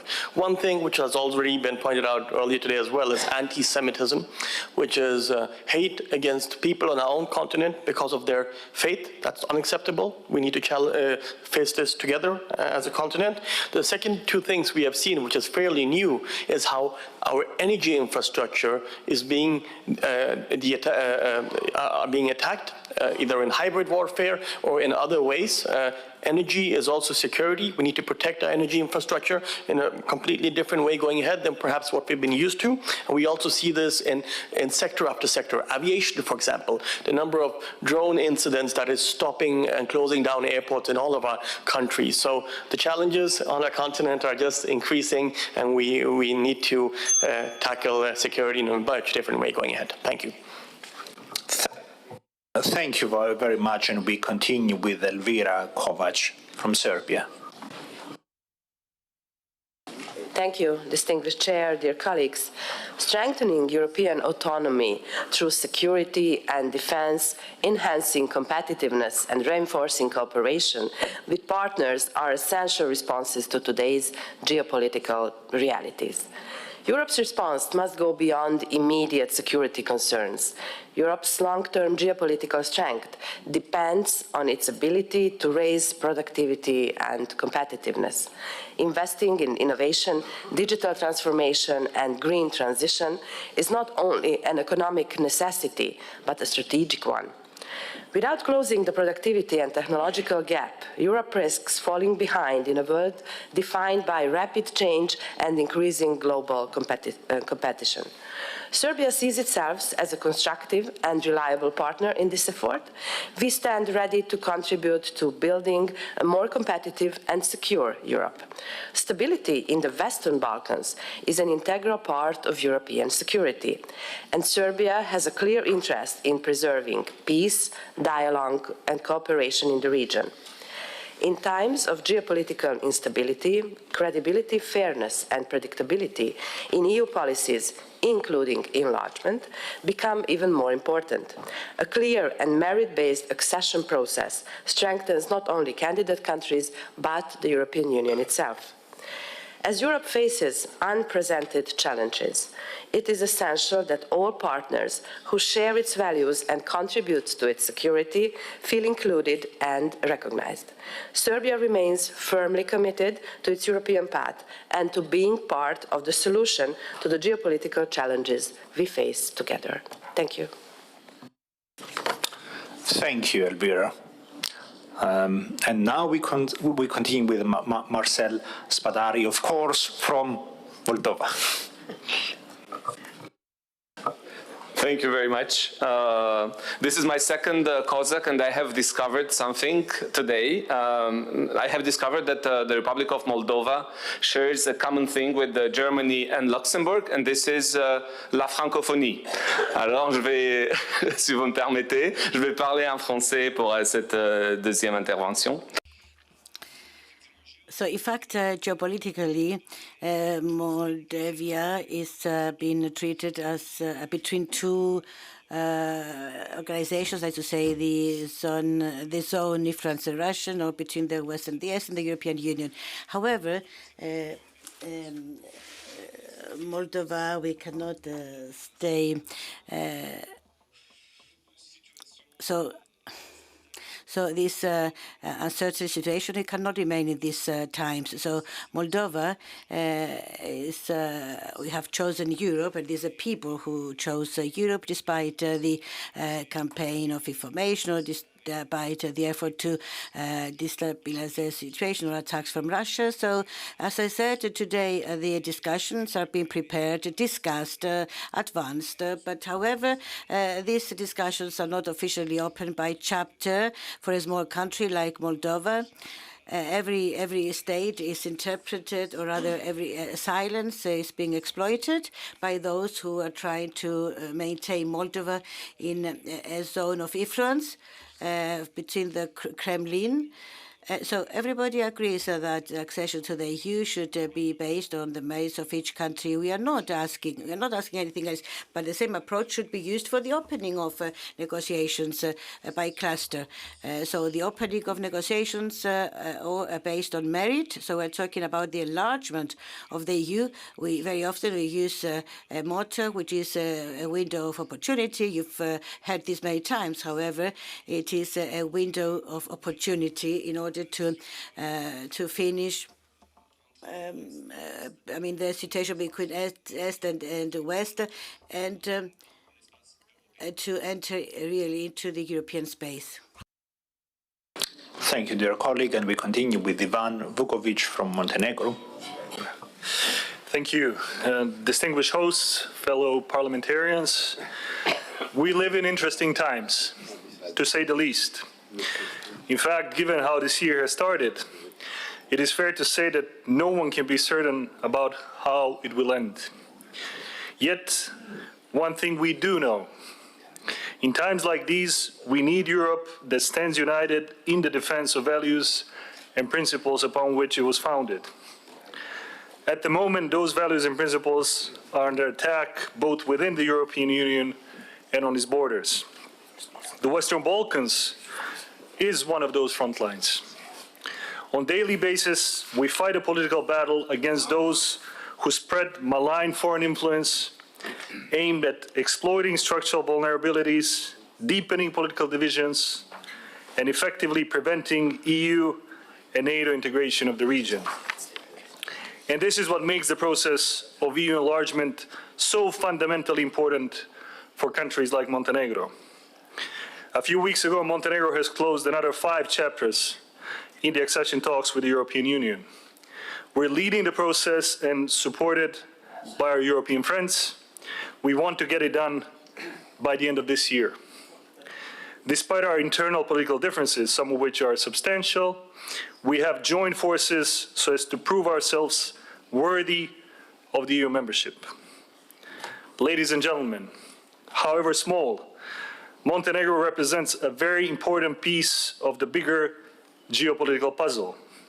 Its success on the EU integration path would inspire millions of EU-minded people across our region and demonstrate the vitality of the European idea in the face of its numerous adversaries. Thank you for your attention. Thank you. And now the floor to Vicente Montave Aguilam from Spain. Merci. Chers collègues, nous traversons une... Dear colleagues, so we are going through a period where the international law is more and more disputed, sometimes violated. Its context, the euro does not have to be ambiguous, it has to be coherent and credible. So international law is not a moral option that we have given the circumstances. And so this instability, world instability, and when the rule stops to be implemented, it is true. In Venezuela, a dictator which cannot be legitimate by silence or not fought against by an illegal way. So defend democracy does not honorize to violate the ways that they found it. So it is true that in Gaza, the respect of humanitarian, they are not negotiable. So whatever the alliances, so it is true. Ukraine. So sovereignty of a country which is very fragile, of the whole architecture and the European security, and is also correct when the resource of logic of strength and also which fight against the equilibrium, and also women who are fighting for their lives and for their rights and values. So the right is not a Western obstruction, it is a concrete situation. And so those who are against, they are also the double standard, and we cannot defend the international law. And also to the coherence, and it is the first condition for influence, European influence, to be coherent. Does not mean to be naive, because Europe has the democratic, diplomatic means to proclaim rights and human rights, and also to. And thank you very much. Thank you, Vicent. Next is Vesna Vucemilovic. Now correct me if I get the name terribly wrong. Vesna, you have the floor. Thank you, distinguished chair. You perfectly pronounced my surname, which is very hard, actually. So I congratulate you. As we heard many times today, current geopolitical situation brings upon European Union numerous challenges. So therefore, security becomes our top priority. And we have to act on several levels. I would like to point out just a few of them. First one is, of course, enlargement process, and it becomes strategic priority for European Union. Nevertheless, I must emphasize that it is important that enlargement process is based on agreed principles and also agreed criteria, no matter what candidate country we are talking about. The second priority is definitely our defense industrial base, but also competitiveness of all of our economy. As we heard today, administrative burden must be not only simplified, but also heavily reduced. This is one of the main points if we want to raise competitiveness of our economy. And at the end, allow me to say that every situation is in the same time challenge, but also an opportunity. And as European Union, altogether united, we have enough strength and enough knowledge and enough resources to use it. Thank you. And the next is Peter Haubner from Austria. Thank you. Indeed, Europe faces geopolitically challenging times. The Russian war of aggression against Ukraine is entering its fifth year, and despite all the talks that have taken place, it seems that Russia is not interested in credible and serious negotiations. We must therefore continue to support Ukraine, but we also call for greater European involvement because our security interests are massively affected. We all want peace, but only Ukraine can determine what is acceptable to it. And the United States are unfortunately currently not a reliable partner for the EU. Its foreign trade and security policies have become unpredictable and changed almost at will. It is a policy characterized by departure from multilateralism and international organizations and the use of economic power as leverage. We have also followed the US intervention in Venezuela over the past few days, and regarding Greenland, it must be clearly communicated to the US that the country's future can only be decided by its people, and Denmark, as was stated in the joint declaration by several heads of government on January 26. We underlined our full support for Denmark and Greenland. Nevertheless, the EU strategic partnership with the US remains crucial. Too much is at stake for both sides. Europe must decide whether we want to be a credible and self-confident global partner in trade, energy supply and security. This will require some unpopular decisions, especially in times of tight budgets. And we must confidently build reliable partnerships on equal footing with other regions of the world. At the beginning of the conference, our chairman, Mr. Georgiadis, said that Europe needs a revival of common strategy in foreign policy, trade and security policy. And I agree with him on this. Thank you. Thank you, colleague. And next is Milan Radin from Serbia. Thank you very much, Chair. I'll try to be brief as possible. In the last week, I had heard from many of my friends from Europe who continue to insist that, yes, you are not part of the EU, so that means that the Article 42 of the Treaty of the EU doesn't apply to you. And I can't stress that they can't be more wrong. True, the article per se does not apply to the countries who are not members still, but whatever happens in Europe happens to all of us, especially since in a world where more and more everybody is talking about post-globalized world, Europe is still on track to get all of its economies to be part of the EU, and every industrialized country which is geographically in Europe is part of the larger European economy. Whatever happens regarding migrant crisis will happen to each and every European country, not just the countries which are part of the EU, but Europe geographically. And I have to say that I remember the time when Serbia was attacked for keeping its arm industry. It appears that we were right. I remember the time when Serbia was attacked for its strict adherence towards international law.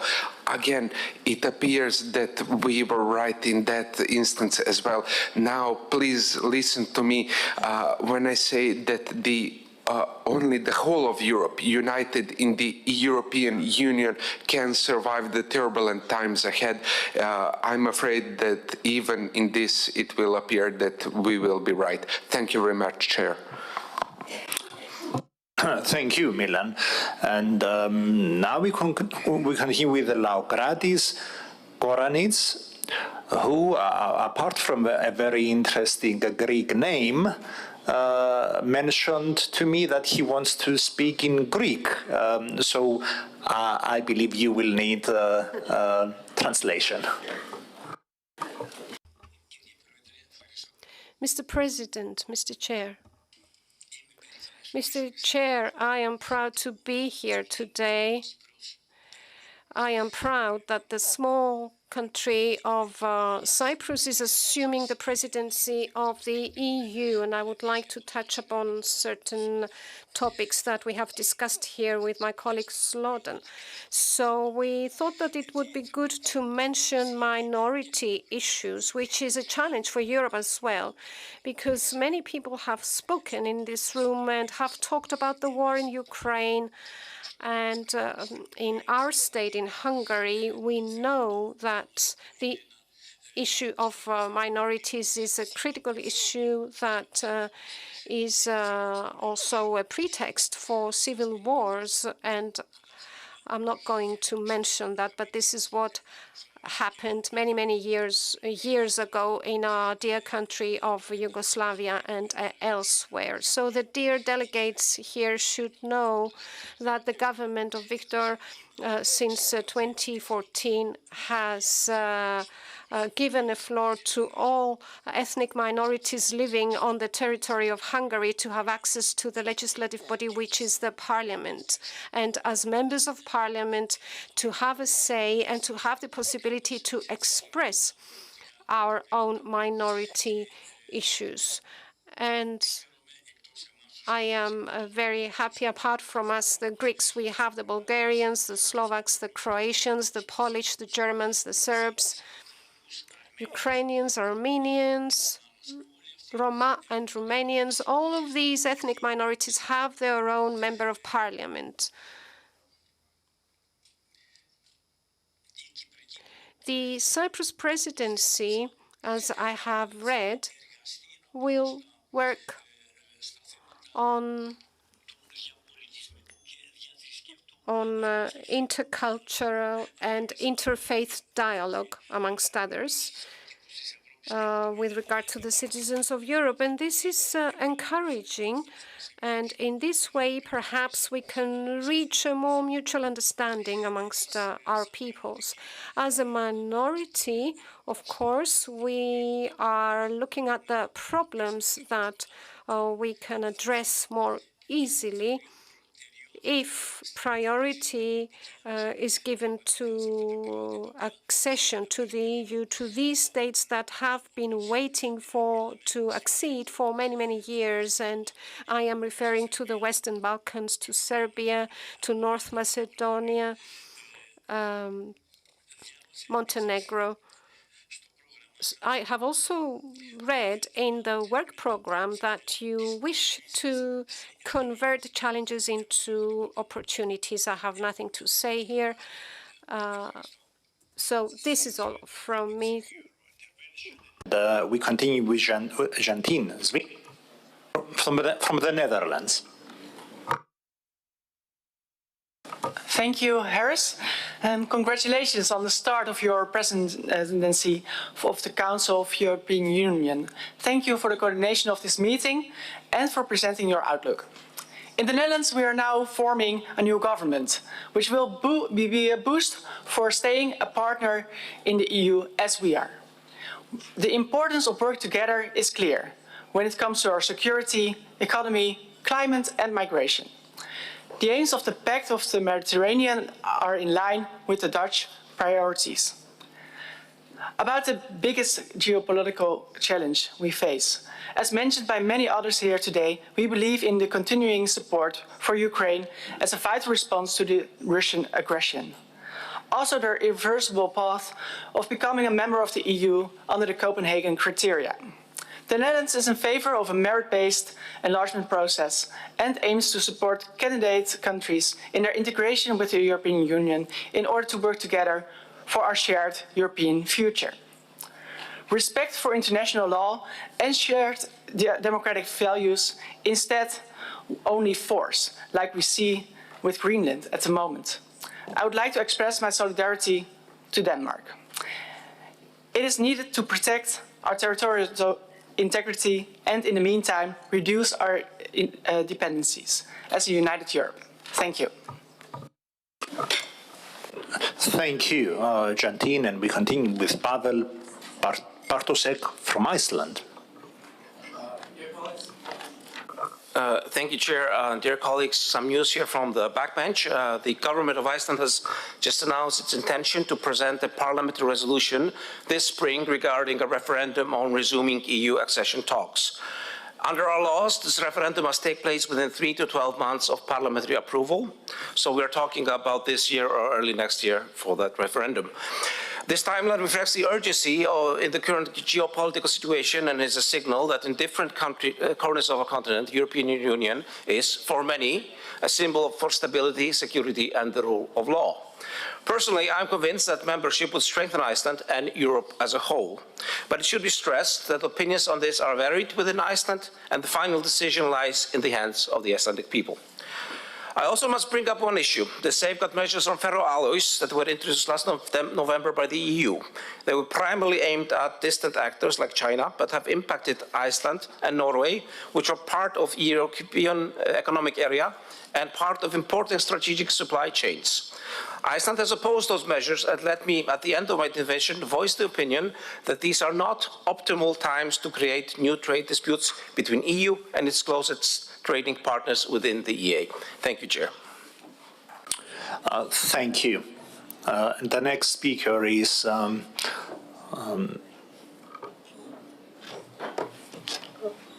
are there more speakers? Yes. The next speaker is Katrien van Riet from Belgium. Okay, thank you. We already explained sufficiently that Europe is losing relevance in a world that's becoming less multilateral and more transactional. Compared to the United States and China, Europe is indeed struggling with stagnation in economic growth and productivity. This is an urgent wake-up call. We are convinced that Europe has necessary opportunities for recovery if it shows now its determination by fully focusing on the internal market, as advocated in the Draghi report, and simplifying regulations. Europe has strong assets, its knowledge institutions, its innovative businesses, its central location and logistics centers, and we just need to expand on these further. Priorities lie in strengthening in the internal market by eliminating barriers, developing a full capital markets union and increasing strategic autonomy in the field of defense as soon as possible. As highlighted in the keynote speeches, the EU will need to act quickly to diversify its trade. There is a need to work with our partner, the United Kingdom, to advance negotiations as a part of the EU-UK reset. There is also a need for swift ratification of the Mercosur agreement, and negotiations with India and with ASEAN are crucial to secure Europe's access to critical raw materials and to safeguard European competitiveness. Thank you. Thank you, Catherine. And next is Ivana from the Ukraine. Thank you, Mr. Chair.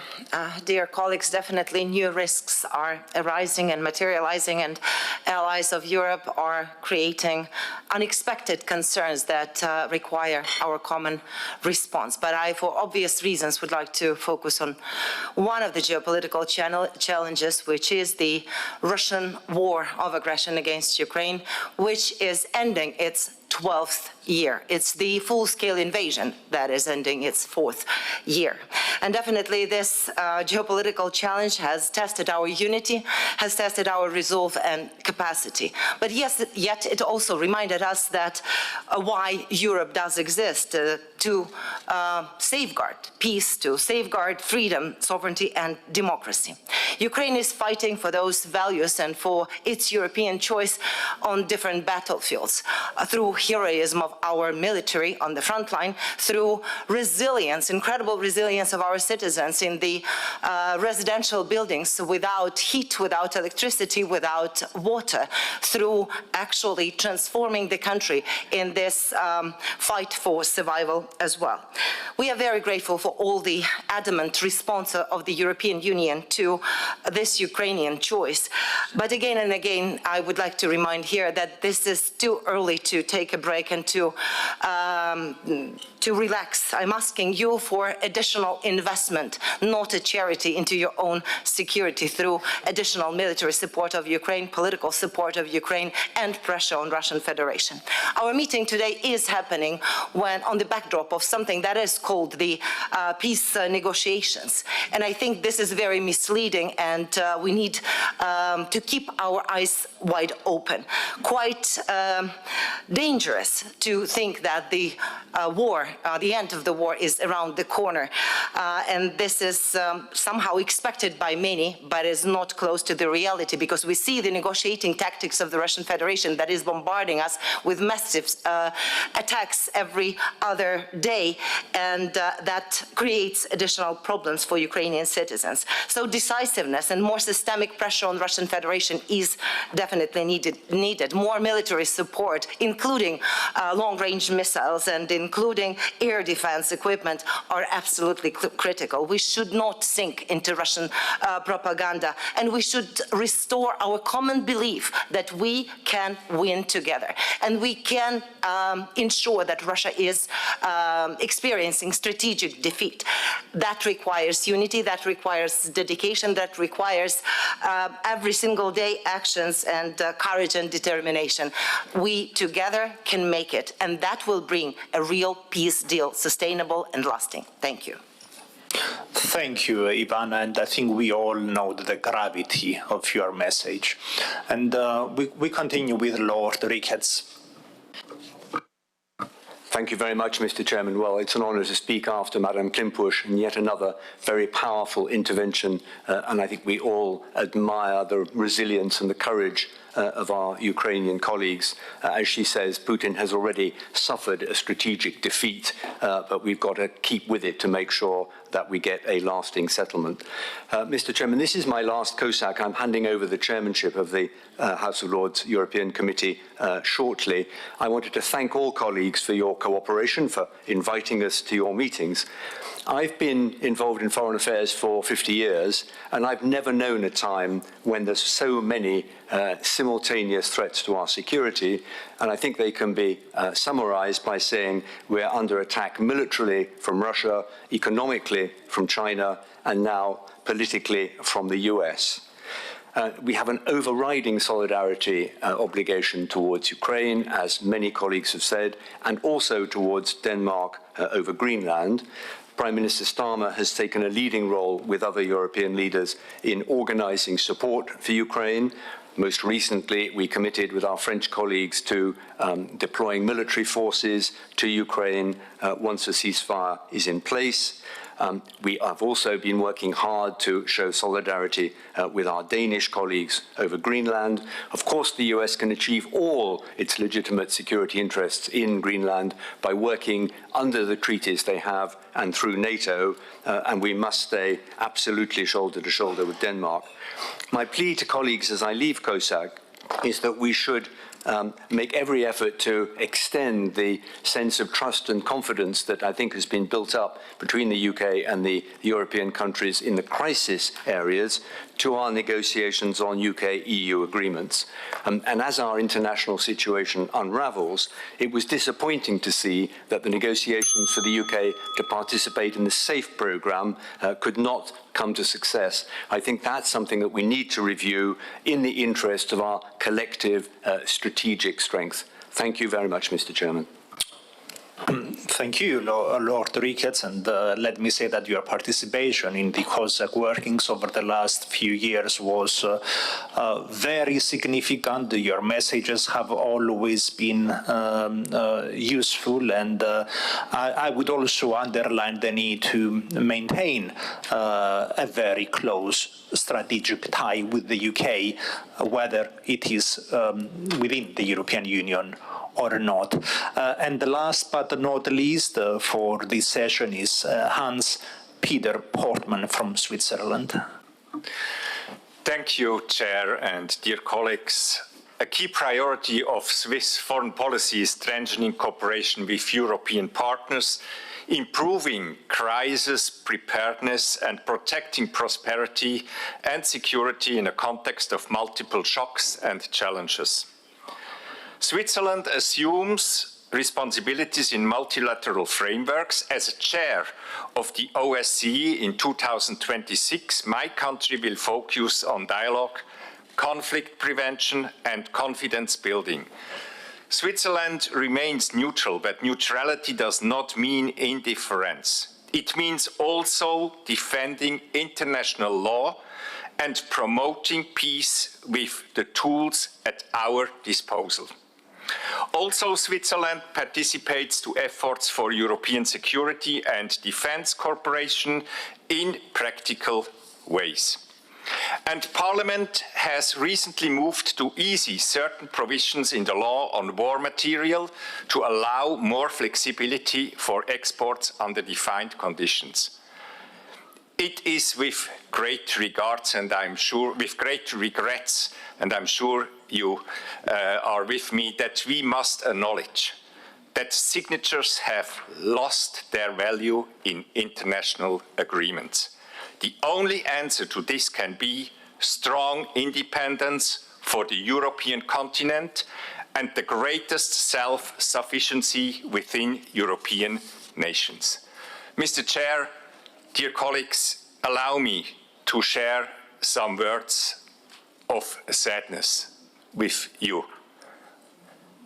After the tragic Crans-Montana fire, and which has claimed the lives of 40 young people and seriously injured over 100 others, patients were transferred within 2 days to specialist clinics in Belgium, Germany, France and Italy through the EU civil protection mechanism, Switzerland is deeply grateful for the solidarity and the rapid support. The Swiss people are ashamed by the circumstances that allowed such a catastrophe to occur. Justice will be served for all those affected, and the hearts of the Swiss people weep by having in mind all the victims and their families. Thank you. Thank you, dear colleagues, and of course, our condolences for the terrible tragedy which happened in Crans-Montana. Colleagues, we are basically out of time, but I will give the chance to Yannis Maniatis and Mr. Rappan to offer very brief concluding comments. Mr. Maniatis. Just a few words. First of all, I want to thank the colleagues for their interventions. Our vivid discussion shows us the way forward. We need more Europe, stronger Europe, and more united Europe. I agree we need to go ahead with enlargement, but with concrete conditionalities and without compromising our values. We need to use our strong assets, which are our democratic values, our huge market, our economy, but also our capability to act together and united.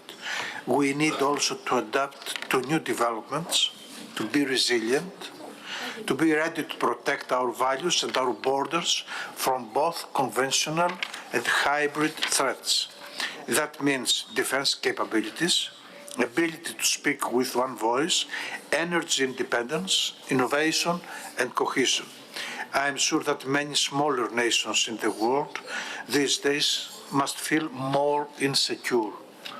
But we, the European Union, remain the same partners as always. We come with well-known values and proposals. We are a beacon of stability, a trustworthy partner in a stormy world. I am sure that under the leadership of the Cypriot Presidency, we will be able to progress on those issues and we will have a stronger and more present Europe. Haris, thanks again for all this organization. Thank you, Mr. Maniatis. Jean-François. Very quickly, President, because we are running out of time. I just wanted to say that I have seen or I have heard that all the interventions had a specific character on the Union, of course, the European Union, of course, and we say that the Union makes the force. I mean, what do you say, French? And I believe that in your words today, this reflects this reality. You have also mentioned quite a lot the enlargement of the European Union, and I believe that I have expressed this quite clearly in my presentation. But maybe the huge difference that you have with the other unions, let's say the Russia Federation, or maybe the USA, or even China, is the fact that we are a union of integration. I mean, without imperialistic wish. I mean, it is not a form of weakness or being naive, but it is a reality because we are integrating by our values, by our economic dimensions. In any case, we do integrate nobly, and I believe that it is very important to stay with this. And the intervention by our Iceland colleague. Now, with regard to the enlargement of the European Union, we cannot just enlarge in order for the sake of enlargement, because countries enter the EU in order to share single market, for example, but also we enter the EU in order to share the difficulties of the European Union. And often it is in these difficulties that you can see the force, the power of organizations, unions, which we can struggle jointly. So I believe also that the countries who wish to integrate the European Union, it is this dimension as well that they should take into account. The last thing I have to say, if you allow me, Harry, the question of the multi-annual framework and the economic future of Europe, this has been not enough mentioned. I believe that the European Union and the pluriannual framework means that you have to have the quality to have our own budget. So we should not ask the budget from the national governments to finance the European Union, because to finance all the problems that you have explained today, mainly the problem of Europe, of Ukraine, or more capacity in investments, whatever the investments, and maybe tomorrow in the field of health and competences of the member states with regard to health issues. However, we are convinced that this happens. Harry, thank you very much, Harris, for this, which can create a form of union around the words of everybody expressed here. Thank you, Jean-Francois, and thank you to all colleagues for their interventions. It was Agnieszka from Poland who mentioned a few minutes ago that sometimes there is this sense of repetition in our messages. I feel so, but at the same time, I feel that maybe this is the way that we shall be able to determine a direction, to forge ahead during these difficult times, but also to express the solidarity and support to each other during these very difficult times. I would like to thank the interpreters for their contribution to this meeting, also to all the staff who have worked hard to make our job easier. Join me for lunch at the restaurant area, which is to your left as you exit. And primarily, I would invite you back to Cyprus for the 75th COSAC plenary here in Nicosia in this conference room from the 15th to the 17th of March. Thank you once again.